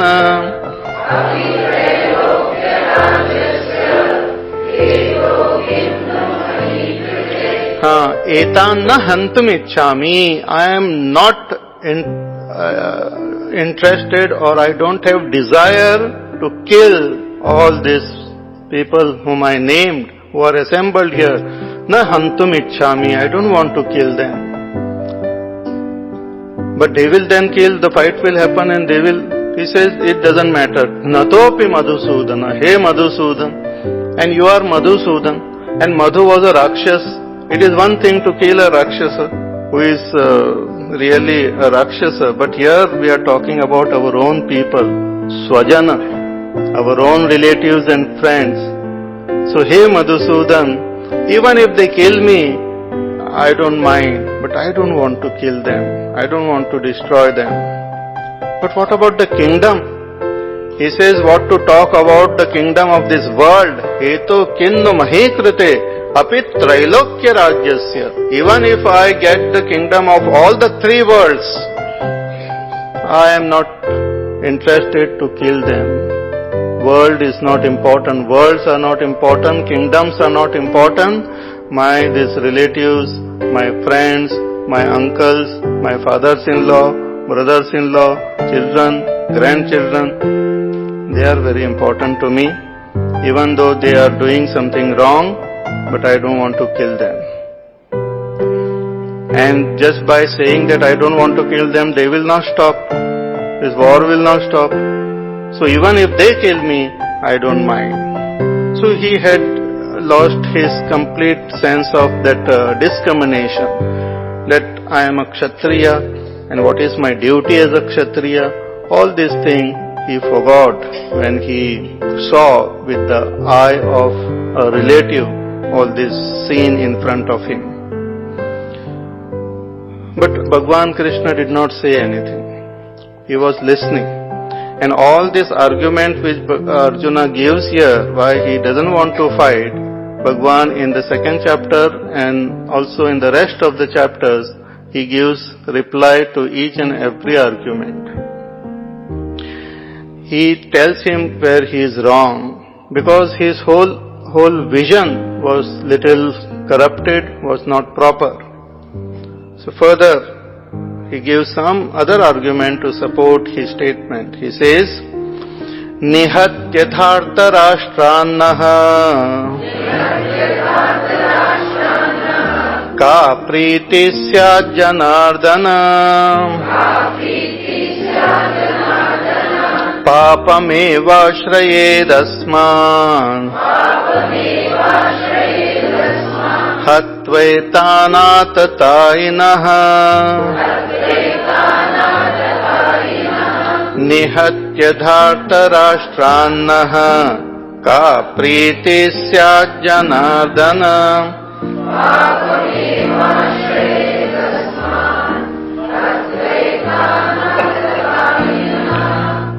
He says that nihatya dhritarashtranaha, killing these sons of Dhritarashtra, ka priti syat janardana. What is the pleasure, what is the joy I will gain by killing these sons of Dhritarashtra? Why? Because papam evashrayed asmat, we will only incur sin by killing them. Why you will incur sin? He says, hatva etan atatayinaha. This all of them are atatai. Atatai means felons, extremely bad person is called atatai. Who said, there is few things mentioned in the scriptures who are called atatais, like a terrorist only. One who set fire to other person's houses, poison them, or with a weapon in hand want to kill them, or those who steal other person's wealth or land or wife, they are called atatai.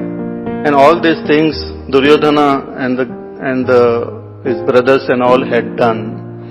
They set their house on fire, but they somehow escaped.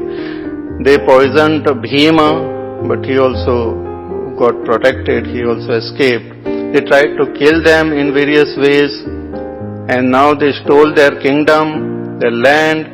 They also insulted their wife, Draupadi. So they are atatai. But here what Arjuna is quoting is a wrong Dharma Shastra. We have in our culture what we call Dharma Shastra, what we call a book of law, divine laws, where it is mentioned that those who are atatai, one need not hesitate to kill them or give them the capital punishment.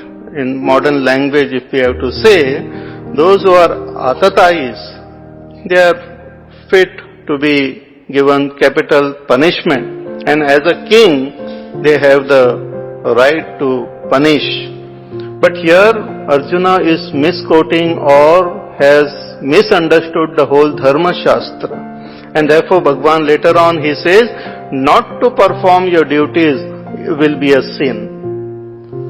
He says that if you give up your dharma and go away, then that is a sin. But if you fight with these atatais and kill them, then that is not a sin. See, our scriptures, they give a powerful message, a strong message.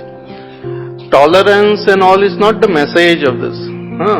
It's this acceptance, and also, as Pujya Gurudev says, active resistance to evil. Not tolerating it, but you have to fight. With the rightful means, one have to fight against all injustice and against adharma. So here, Arjuna had during that time also misunderstood the whole thing, and he is telling Bhagavan that it is better not to kill these atatais, otherwise we will incur sin. It is like the government saying, oh, we should not punish those who do harm to the nation or those who do violent things in the society, otherwise we will incur sin. Let us release them. They also have a family, they also have children, they also have this, so let us release them. And when you release them, what do? They again create some riot or some killing and all somewhere. So it is a wrong understanding which a king or a warrior can have in his mind, but he is expressing it. And when a person is grief-stricken, when we are sad, then we are we don't see things clearly. So dharma is seen as adharma and adharma is seen as dharma. Because grief is a quality of tamogun. And when tamogun attacks our mind, then we can't see things properly. It's like a very intelligent person also, when he is drunk, then that person cannot think properly, cannot decide properly. Further, Arjuna says, Tasmat narha vayam hantum dhartarashtran svabandhavan swajanam hi katham hatva sukinasyama madhava tasman narha vayam hantum dhartarashtran svabandhavan swajanam hi katham hatva.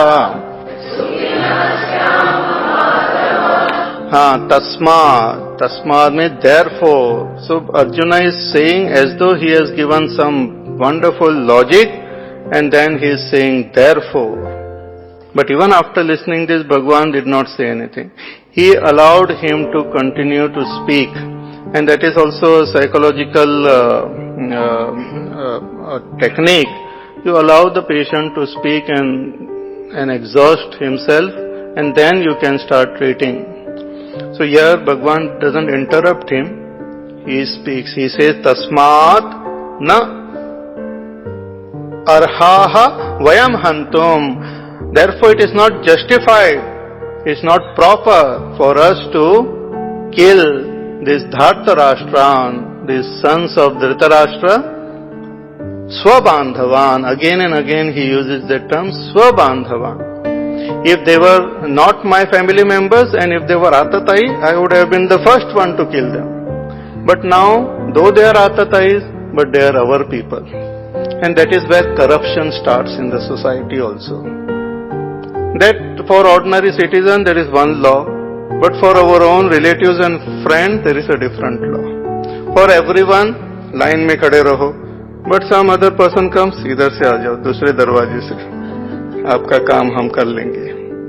For everyone, they have to give tax, give money or whatever. For some person, that is not allowed. So this type of things are not proper. They are the very jada, very root of corruption.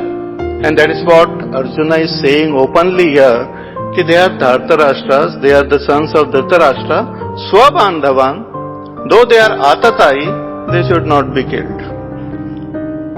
Swajanam hi kadam hatva. Again he says that how can Swajanam hi kadam hatva sukhinasyama Madhava.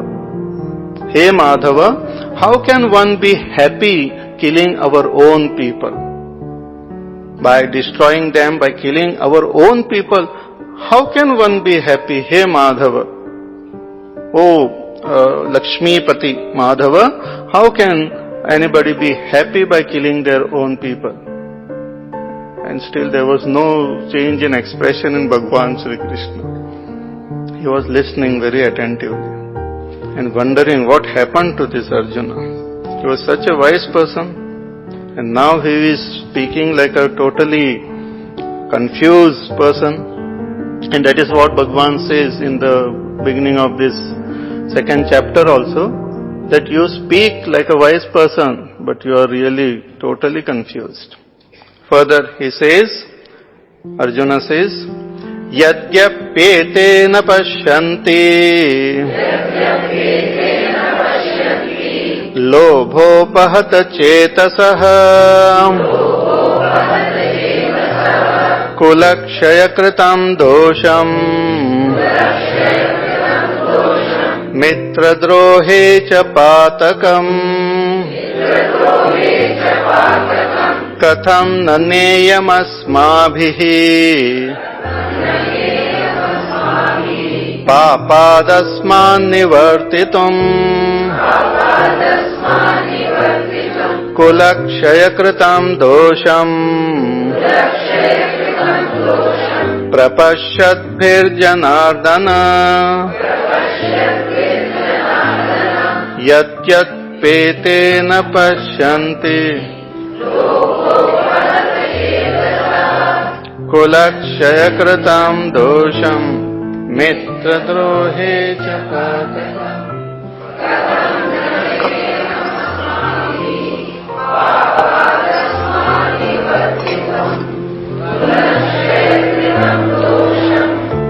Pashyadbhir janardana. Yadi api etena pashyanti. Though these people, all these Dhritarashtra's sons, though they are not seeing the sin which they are committing, at least we are seeing, we know what is right and wrong. So we should not get involved in this particular action. Because if others are doing wrong, but at least we who know what is right and wrong should not get involved with them. So yadi api yetena pashyanti. Why they don't see? Lobhopa atat chetasaha. Because their chetas, their mind is overpowered by greed. See, when our mind or our intellect gets overpowered by these negative emotions, then we don't see things clearly. Under the influence of greed, anger, jealousy, pride, fear, sadness, and all these things, one cannot think clearly. So the decision when we take in this particular condition might be wrong. So he says that they don't think properly because they are lobhopa ata chetasa, they are greedy. They want the kingdom, they have their kingdom, now they have taken our kingdom. And they have extreme that greed in their eyes. Though from Arjuna's standpoint, they had the Pandavas did not have any attachment to these kingdoms and all, but these people, Duryodhana and a lot, they had so much of greed in their heart. Even after having greed means, I have enough, but I want more, I want more. This is a very strange attitude in the mind. We want more, and we keep on hoarding more and more and more. So it's a strange attitude, and because of which others have to suffer. Because if one person starts accumulating more, then he is taking the things from others only. So lobhopa athachetasaha, they don't see, and he brings some new things which might happen, new points, so that his point becomes more clear. He says that kulakshaya kritam dosham and mitra drohe cha patakam. There are two things which will happen, bad thing. One is kulakshaya. The entire family will get destroyed. Kulakshaya kritam dosham. This is a great dosha. This is a great evil. And mitra droha. And also cheating and being cruel to the friends. This is also another sin which they are committing. They are destroying their own family and they are going against their own friends and relatives, and this is a great evil which they are committing for the sake of wealth.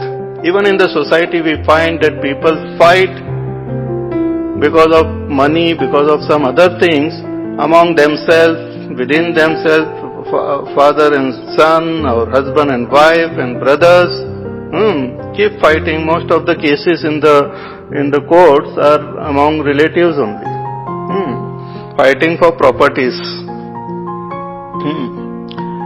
So, without seeing, actually human beings are more important than matter.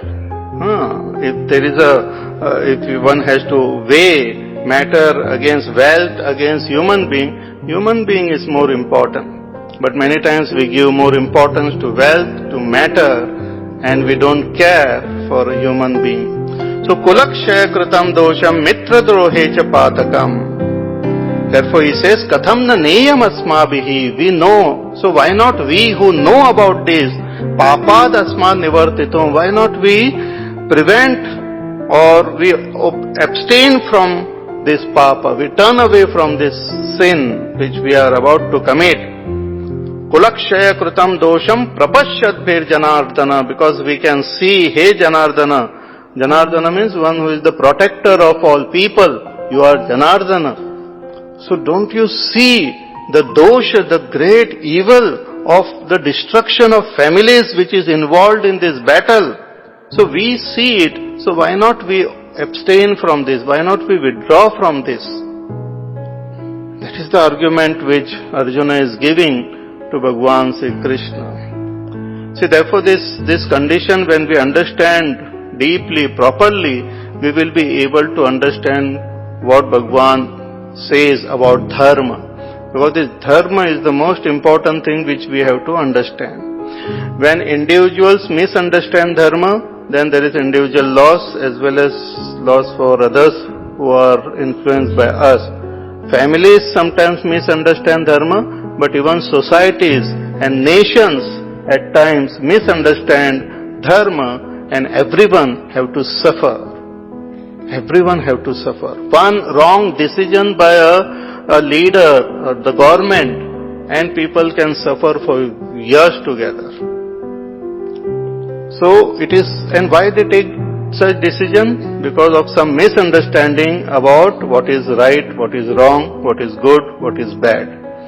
It can be harmful for many peoples, many generations to come, for a long time.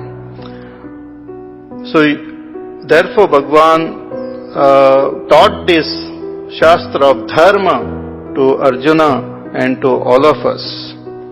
So Arjuna continues. He says, what is the harm in Kulakshaya? He says in the next verse, Kulakshaye pranashyanti Kuladharma sanatanaha Dharme nashte kulam krishnam adharmo bhibhavatyuta kulakshaye pranashyanti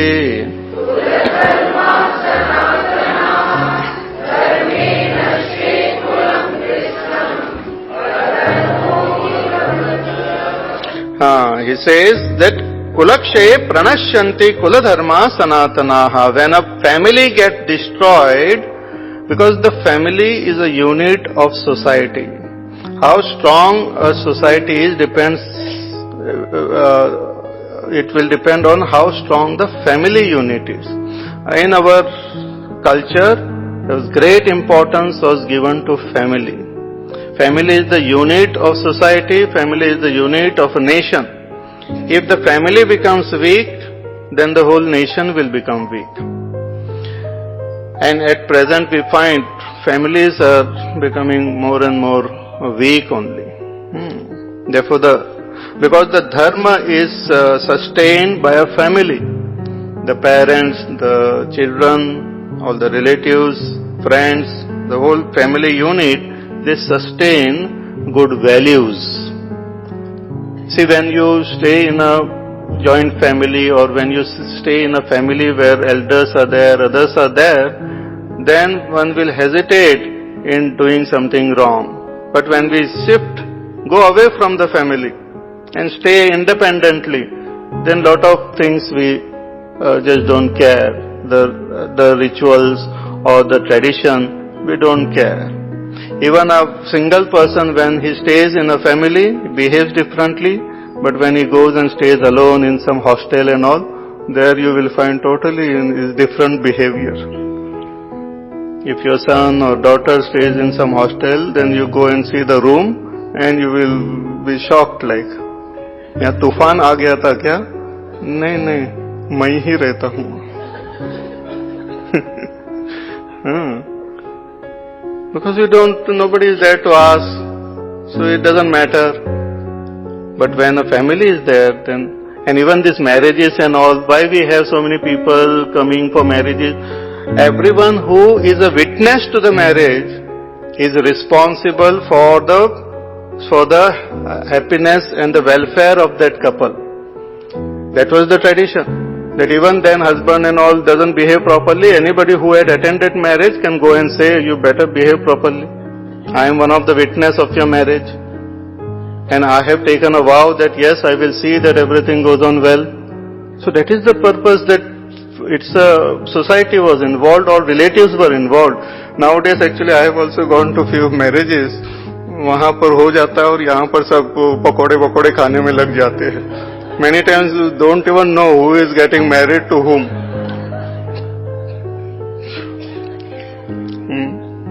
थोड़ा माला बिला that exchange हो जाता है, but actually वो फेरे के समय कोई नहीं होता है वहाँ पर. नहीं? Because everyone is involved in their own masti. So that is a different thing. So here Arjuna is saying that when a kula, a family unit gets destroyed, because in this war, lot of these male members of the family will get killed, and when the family gets destroyed, the kula dharma, the family dharma, the dharma which is held and sustained by families, the tradition, the rituals, the various festivals which we celebrate in a family. Actually, family is like a school. It's like a school wherein we learn the great values of life from our elders, from our parents. Whatever good values we have in our heart, we have learnt it from our parents only. The first few years of our life, we learn these values from our parents, from our mother, from our father, and brothers, sisters and all. But if the family is all broken, there is always fight between husband and wife and all sorts of conflicts are there, then it affects the children, and when it affects the children, later on it affects their family also, the child, because that is the ideal we see in front of us. We are just ordinary human being, we just see what is in front of us and we imitate. Our mind imitates that. We feel that is the... Also, one who has learned to respect their parents properly will be able to respect God also. Because God, the image of God starts with the image of our parents. If the image of our parents is not clear in our mind, the image of God will not be clear. God, then we consider Him as our father, we consider Him as our brother, our friend, our husband, our wife. So if our relationship in this world is not proper, is shaky, then our understanding of God also will become little unclear only. So this dharma, what we are talking about, is sustained by family, which is strong and powerful. And this dharma is sanatan. It has been coming down from ages. So many, from one family to another, it keeps on through this tradition it has come. So Arjuna is seeing all this. And many of the things which Arjuna mentioned, it actually happened then. So he says, Kula dharma sanatanaha pranashyanti.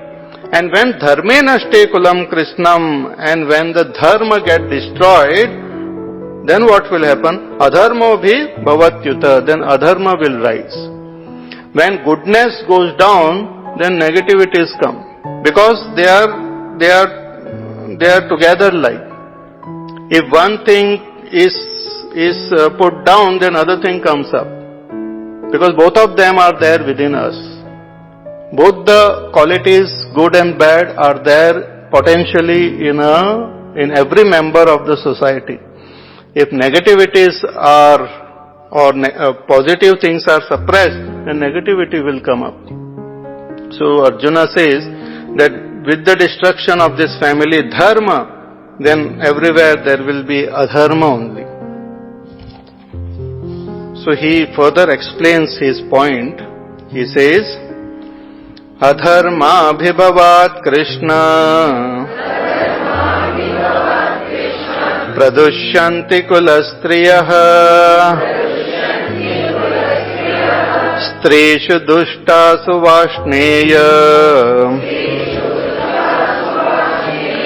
jayate varna sankarah Adharma bhibhavat Krishna pradushyanti kulastriyah jayate varna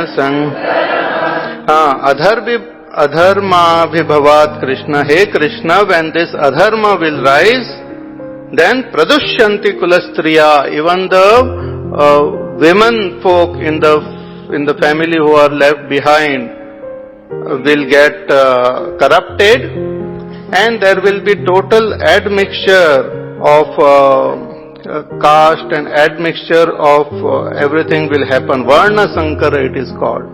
Means the marriages and all will not be on the basis of dharma, but on the basis of pleasure, on the basis of temporary enjoyment or temporary benefit. Then the whole concept of marriages will change. And in the present time, if we find that all these things we can see. So the whole concept of this marriage, that unit will change. So strishu dishtasu vashneya jayate varna sankaraha. Also Arjuna gives lot of importance to a woman in a family. She is the one who upholds dharma. If a man gets corrupted, it is also bad. But if a woman gets corrupted, then the whole family can get destroyed. Because she has got the influence over the children, she has got influence over the other members of the family. And that's what Arjuna had seen in his own family. Though his father was no more, his mother raised him. And mother was very strong and a very powerful lady and follower of dharma. And she raised them in that way. And whatever the mother said, they used to follow very sincerely. Though like his marriage with Draupadi also, though Arjuna had won her in that, Swayamvar, But when the mother said, you share with everyone, he did not argue with the mother. So whatever the mother said was dharma to Yudhishthira, to Arjuna, to all of them.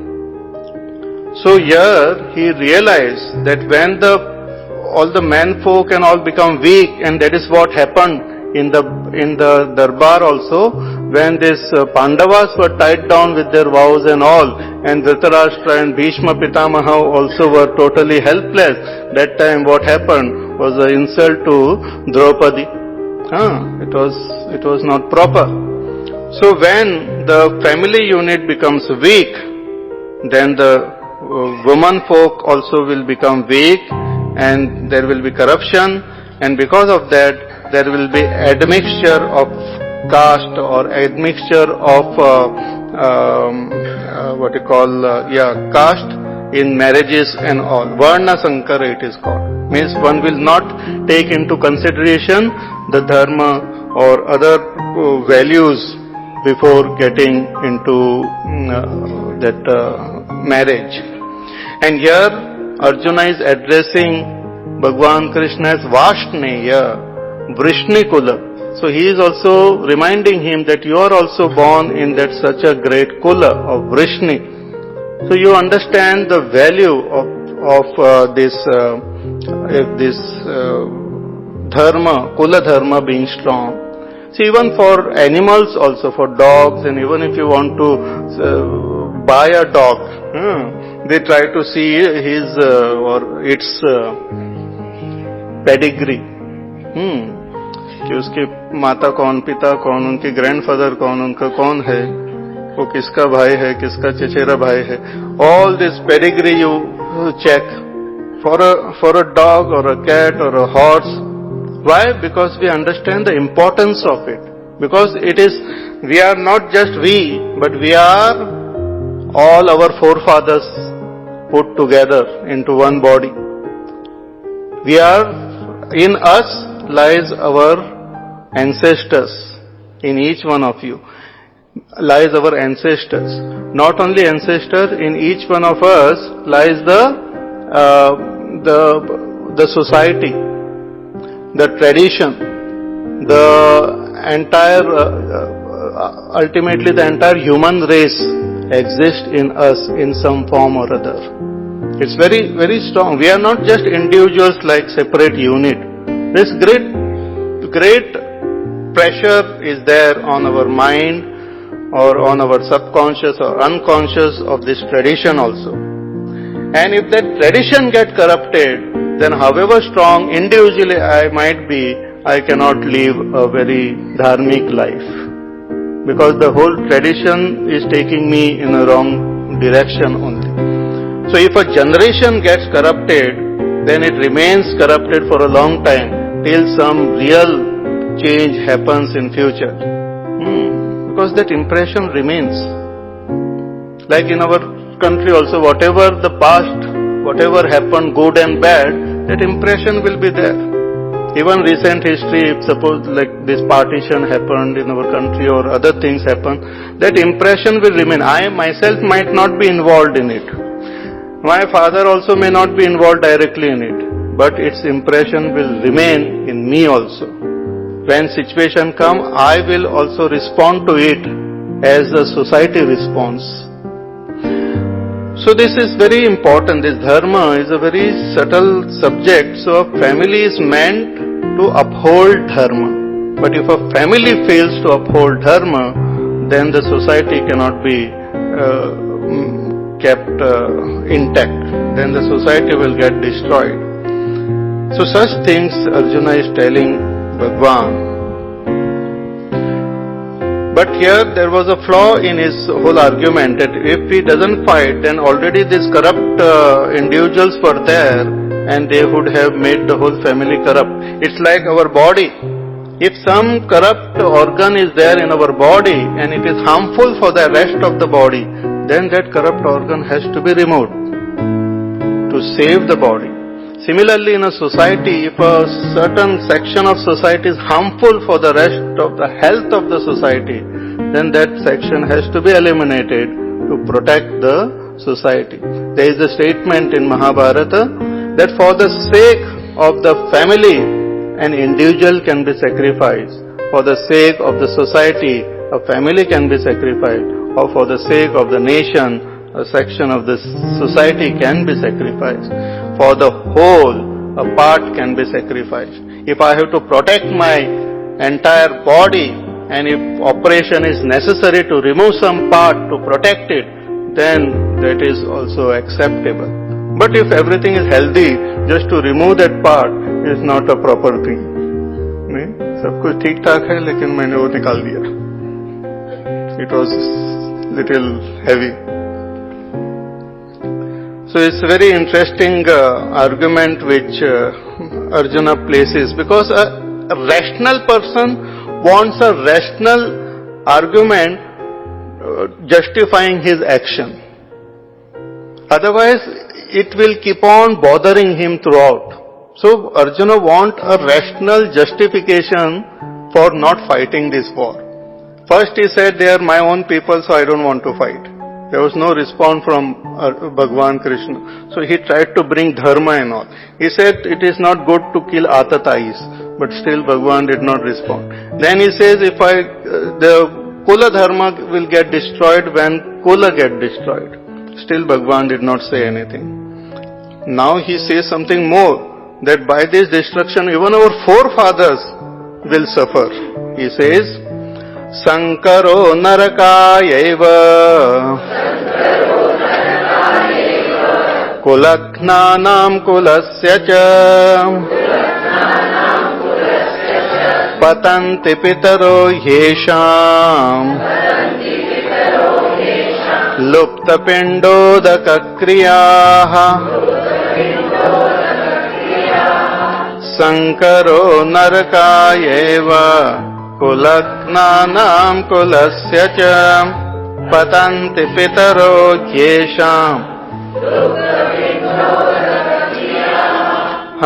He says, Sankaro narakaya eva kulagnanam. Those who destroy this family, the slayers of family, they will lead to this Sankaraha only.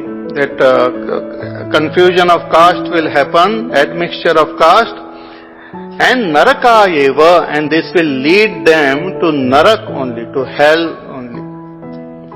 So one who destroys the kula, kulasya kulagnanam, narakaya eva sankaraha. This admixture and confusion which will happen in the society, they will have to suffer in hell, those who bring about this type of confusion. And not only that, patanti pitaro yesham, even their forefathers who are there in Pitrulok and all, they will also suffer. Because why they will suffer? Lupta pindodaka kriyaha. See, we perform shraddha karma for those our forefathers, and we give them, after rituals and all, some rice ball, and water is also offered to them. And it is said that whatever shraddha karma we do, it reaches them wherever they are, and they feel happy about it. Shraddha is something which we do with shraddha. It is said in the scriptures, if you do this, it will reach them. Just like we may not know how it happens, like let us say our computer also. I write a mail, and it is said you write this address and you just enter, and it will reach that fellow. But how exactly it reaches, I don't know. But everything I write, the photograph, the video, whatever files I send, it reaches that person within seconds. Like that fellow calls and says, yep, thank you, I got it. But even if you miss one dot or dash or comma or this and that, it reaches somebody else. Somebody else calls you and says thank you. So, like a lady, she lost her husband, and after some time she received his mail which he had sent before, but because of some delay and all, it reached afterwards. And he had gone to some hot place for his office work, and there he wrote that I have reached here very safely, but it is little hot. and I expect you to join me very soon. So she got scared. Anyway, so Shraddha karma is also like that. You chant some mantra and you perform the ritual properly, it reaches them. How, why, what route it follows, we don't know. But on the basis of faith in the scripture, we do it.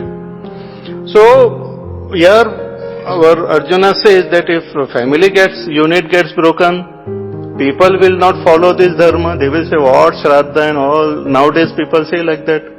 What Shraddha and all. You do something else. So they will not perform this Shraddha karma. And then forefathers will also suffer. So he is bringing out different type of argument to prove that yes, this war is not required, we should not fight. So patanti pitaro yesham lupta pindodaka kriyaha. Further he says, doshairete kulagdhanam varna sankara karakaihi उत्साद्यन्ते जाति धर्माः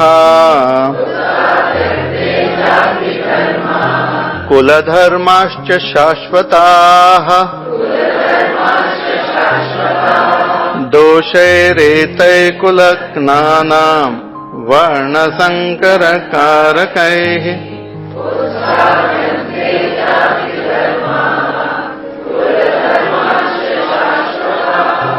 See, when a person is confused, he keeps repeating and keeps adding something and subtracting something and sometimes contradicting also oneself. So here he is repeating, he says, Doshaihi etaihi kulagnanam, this defect, this evil deed of these destroyers of family, which will cause varna sankar, admixture of caste, admixture of matching in the society will go. See, that should be in a marriage also, the husband and wife, they should be properly matched. Their mind, their intellect, their dharma, their various things should properly match. If it is not matched properly, then the children, they cannot convey the right values to the children also. They are also born in a confused state only. So he says that this is a great sin. Varna sankara karakaihi usyadyante jati dharmaha. This will destroy the various dharma of various divisions which are there in the society, the jatis and all. And kula dharmascha shashvataha. And the eternal family dharma will get destroyed. Here actually whatever arguments Arjuna was giving is, as Bhagwan will say later on, is misplaced argument. Because it's like a person who is about to be operated and operation is necessary. One tries to give a list of the bad things of operation. So much blood will get lost and it will look little ugly, the scar will be there. But operation is necessary.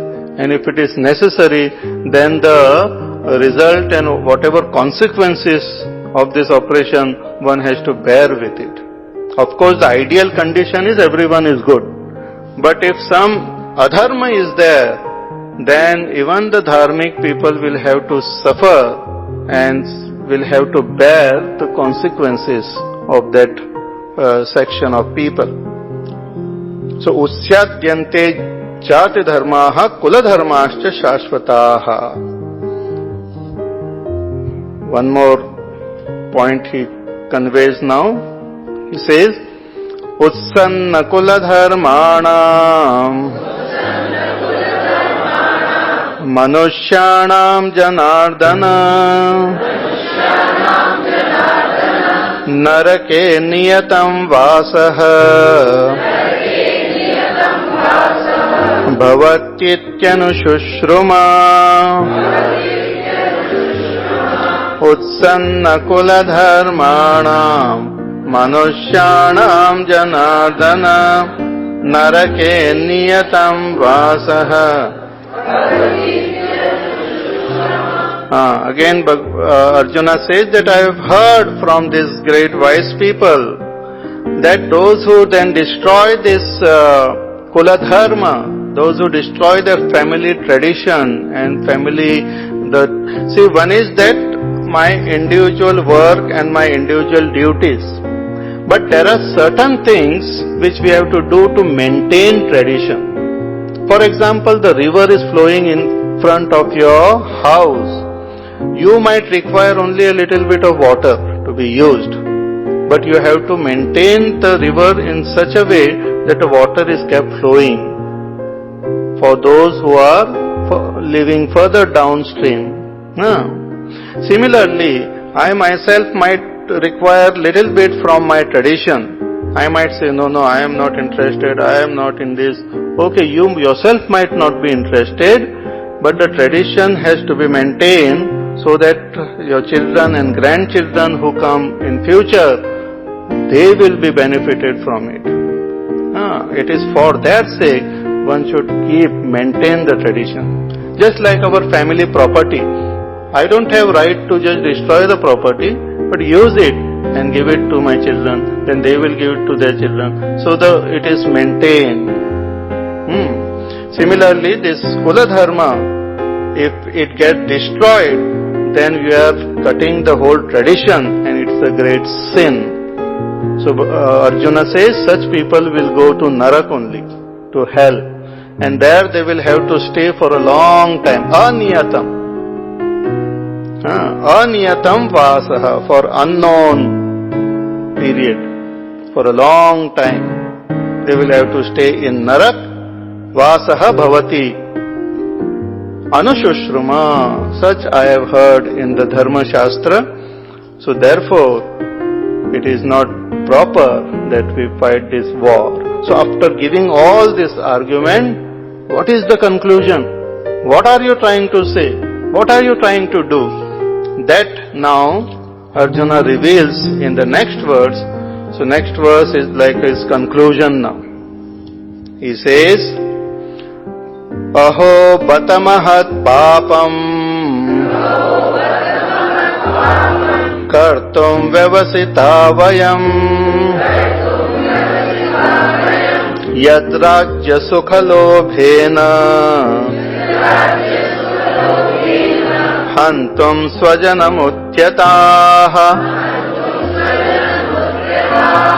aho batamahat papam kartum vyavasita vayam.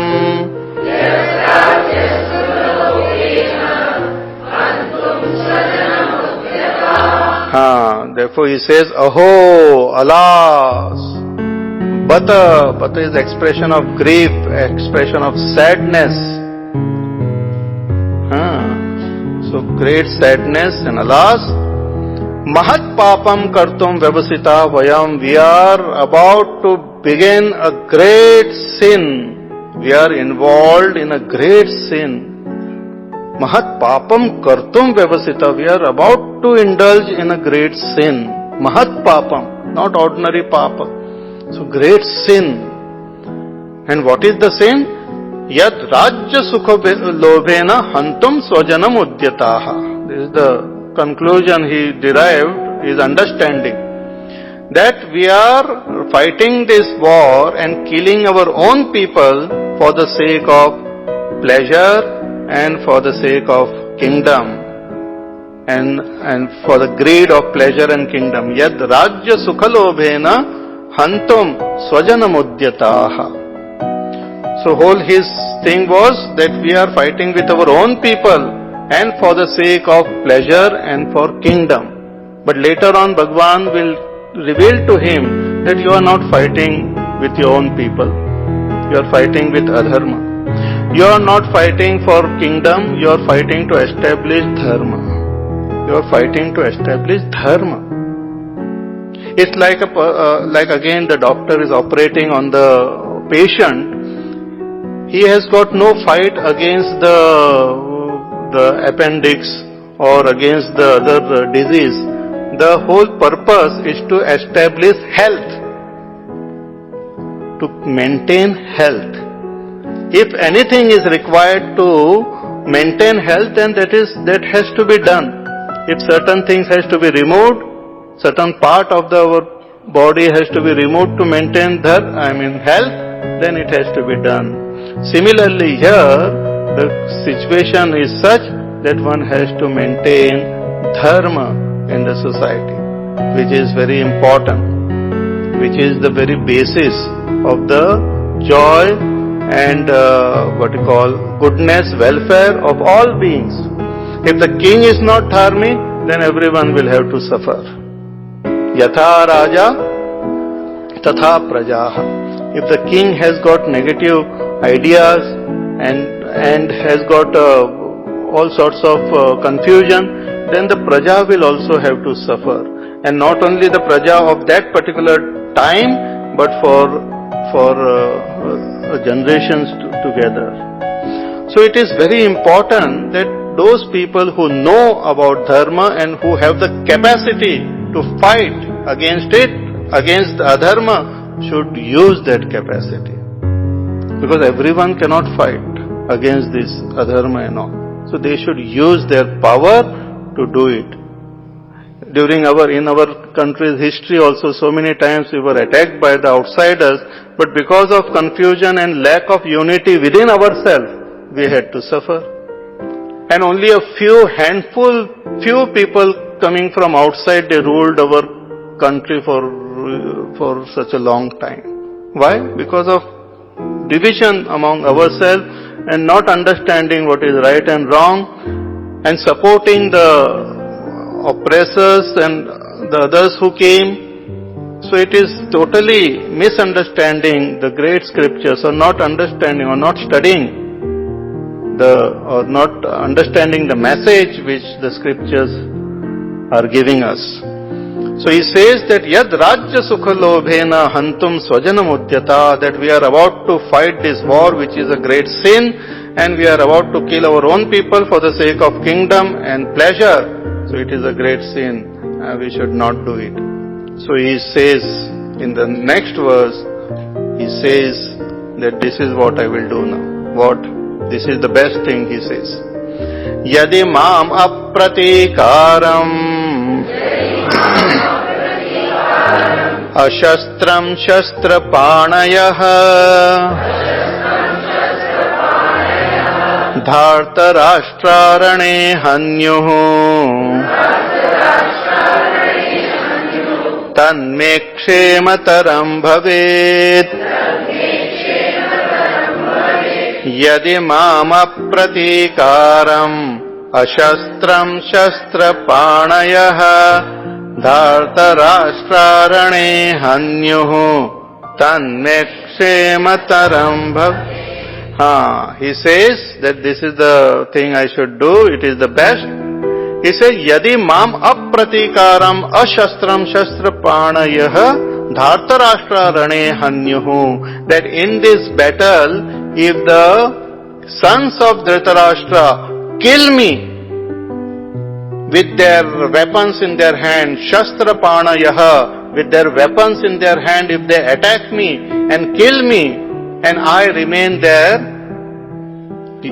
apratikaram, without resisting, and ashastram, and without my weapon. I will just drop my weapon and will not resist, and let them come and kill me. That is the misunderstood, even the thing about ahimsa.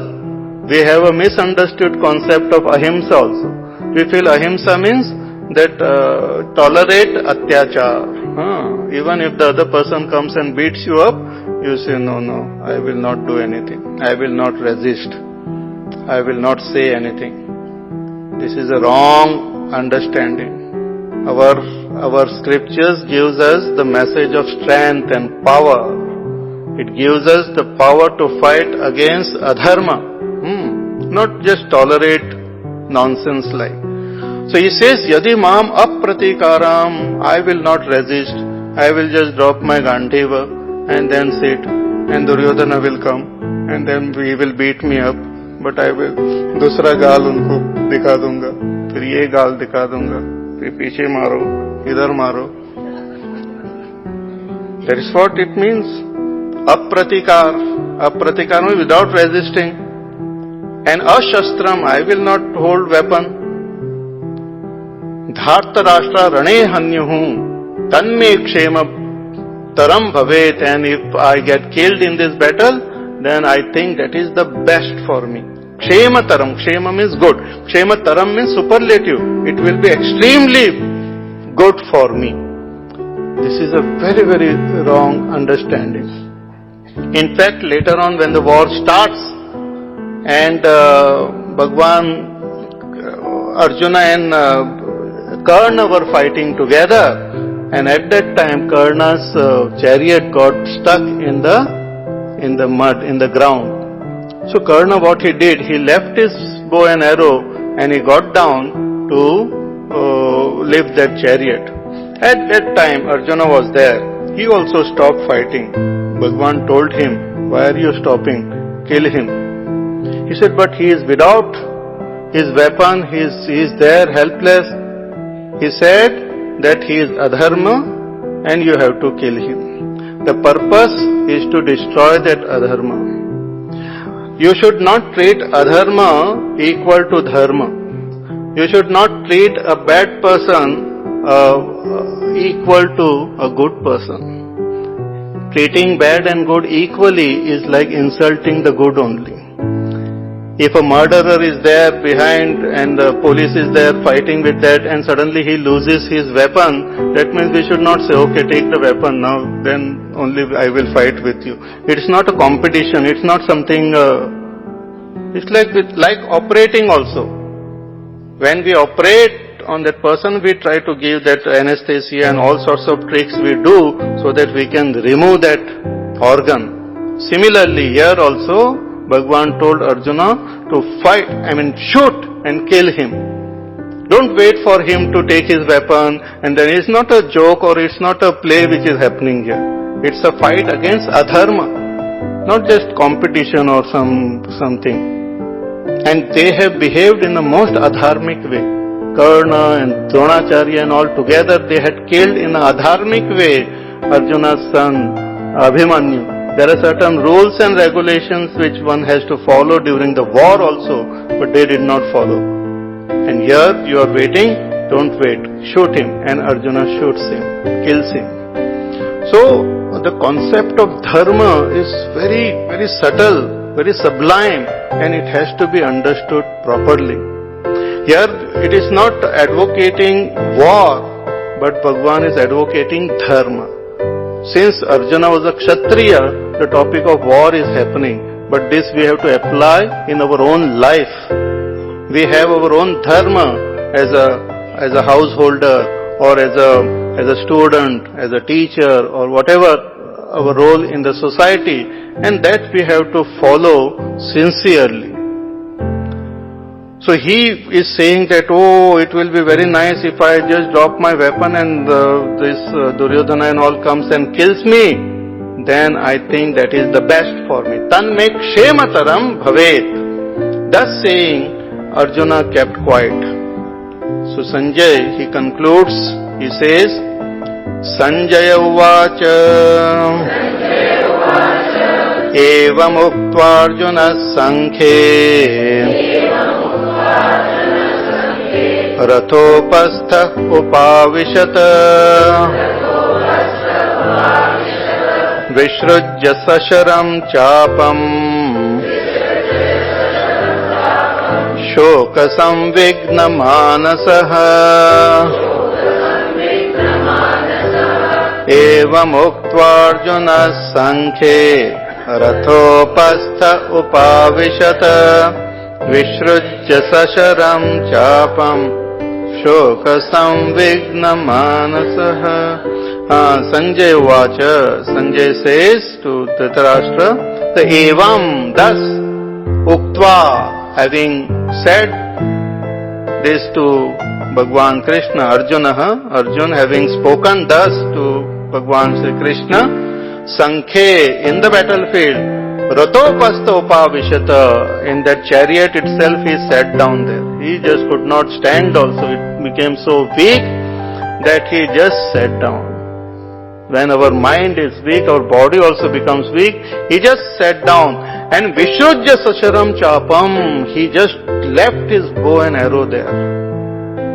See, he had come all prepared to fight this war. His bow was there in his hand and he was ready to fight. Leaving the bow and arrow was a great thing, the very sad thing which he did. He just left it there. Vishrujya Sacharam Chapam. But was he happy with his decision?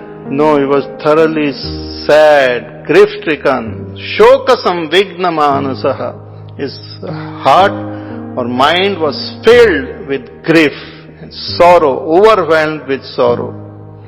And that was the condition of Arjuna here in the battlefield. So this whole first chapter which we have studied is to show this problem of sorrow. See, what is the problem with humanity is sorrow, which is caused by so many factors outside, but the main factor which causes sorrow is within only, confusion, sadness. We have progressed in our field of science, in medicine, in arts, in music, in so many fields we have progressed, but still we have failed to eradicate sorrow from the world. We might have eradicated malaria, we might have eradicated other disease, malaria I don't know, we have not. But sorrow is there, sorrow at all levels, sorrow as individuals, sorrow at the level of family, of society. Even after gaining lot of wealth in the society becoming prosperous, still so many people suffer. Even so-called rich, developed countries, every day there are people committing suicide. Even underdeveloped countries, they commit suicide. Even those who are violent and wild and all, they also suffer. Those who indulge themselves in pleasure, they also suffer. So we have failed as a humanity to solve the problem of sorrow. And here the whole first chapter is to determine that our vision, if it is not clear, then it gives rise to the intense pain and sorrow. Our attitude towards ourselves and the world, as I mentioned in the first two lectures, that our view about our own self, what I consider myself to be, what I consider the world to be, and what I consider God to be. My self-view, world-view, and God-view will determine how I respond to the various situations. So Arjuna was here thoroughly confused about dharma, what is my duty, and this confusion was because of his thorough confusion about his own individual nature. Who am I? What is the nature of this world? And that led to this sorrow. So taking this as a great opportunity, Bhagwan will teach the wonderful philosophy of the Upanishads to Arjuna, which is this Bhagavad Gita. So every chapter ends with what we call Sankalpa Vakya. So this chapter also has got a beautiful Sankalpa Vakya. We'll chant that. Please repeat. Om Tat Sada Iti Srimad Bhagavad Gitasu Upanishatsu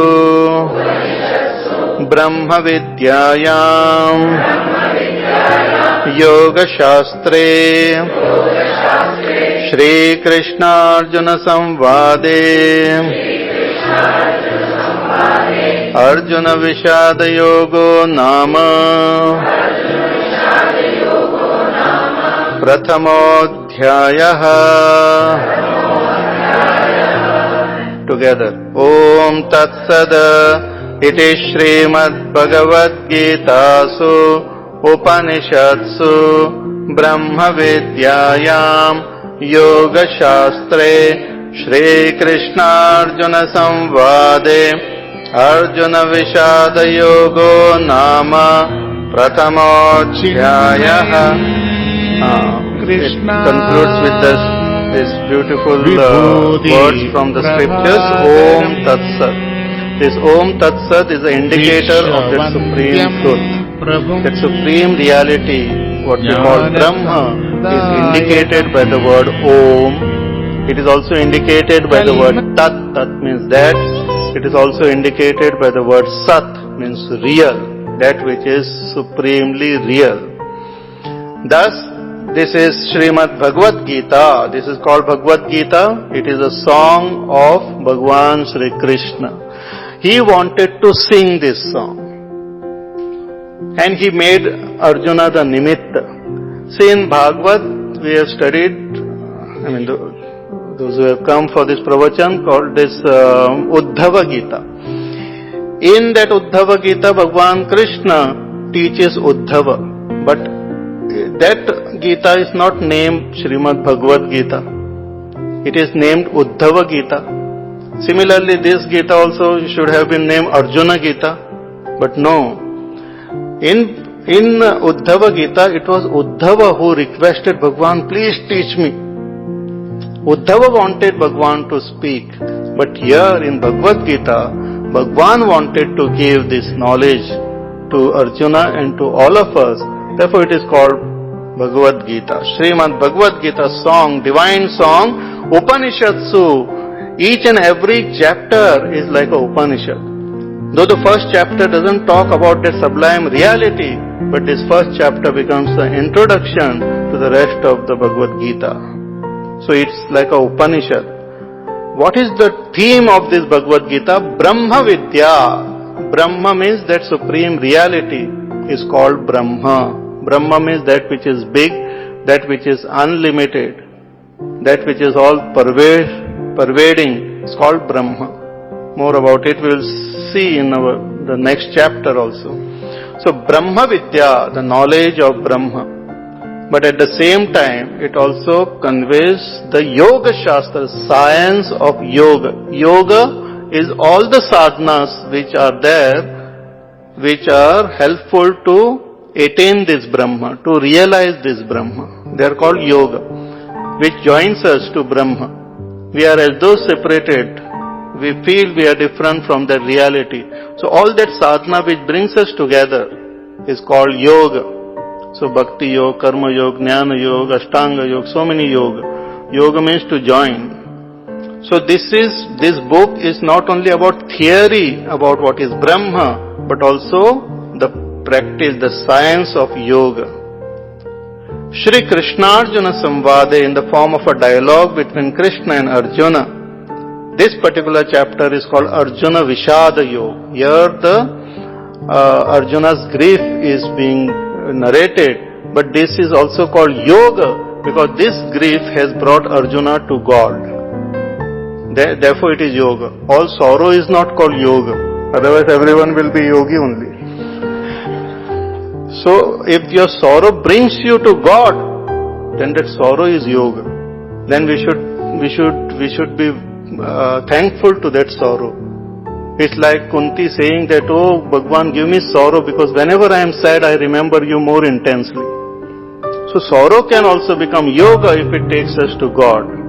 And joy can also become a bhoga if it takes us away from God. So yes, Arjuna Vishada Yoga Nama Prathamo Adhyayaha, the first chapter. So thus concludes the first chapter. Exactly at 8 o'clock. It has concluded.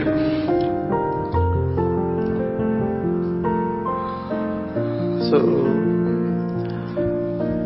we have begun this beautiful series of Yajna with this first chapter, and we will continue the study of Bhagavad Gita till we reach the 18th chapter. So please, as I said yesterday also, please come regularly and study.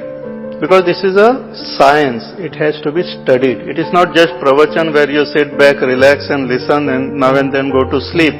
Not like that. One has to study it. So bring book, bring your notebook, note down and contemplate on it. So now you have heard this first chapter, read it at home, think over it, and next time when you come prepared with this not forgetting the first chapter, but come prepared with your thorough understanding of the first chapter so that we can study the second chapter nicely, properly. Second chapter is most beautiful. Second chapter gives us the gist of the entire philosophy of Bhagavad Gita. So it's a very beautiful chapter. We will study it from 1st of April. Now we will conclude with a prayer. Om Tat Sat. Please close your eyes and we'll chant Om.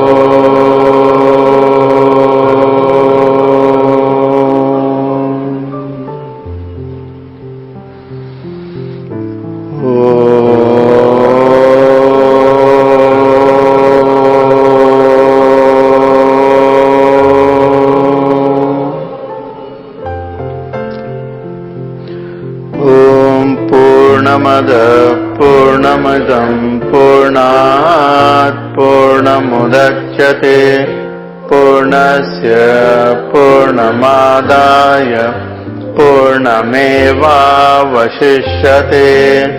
Om Shanti Shanti Shanti. Hari Om Shri Gurubhyo Namaha. Hari Om.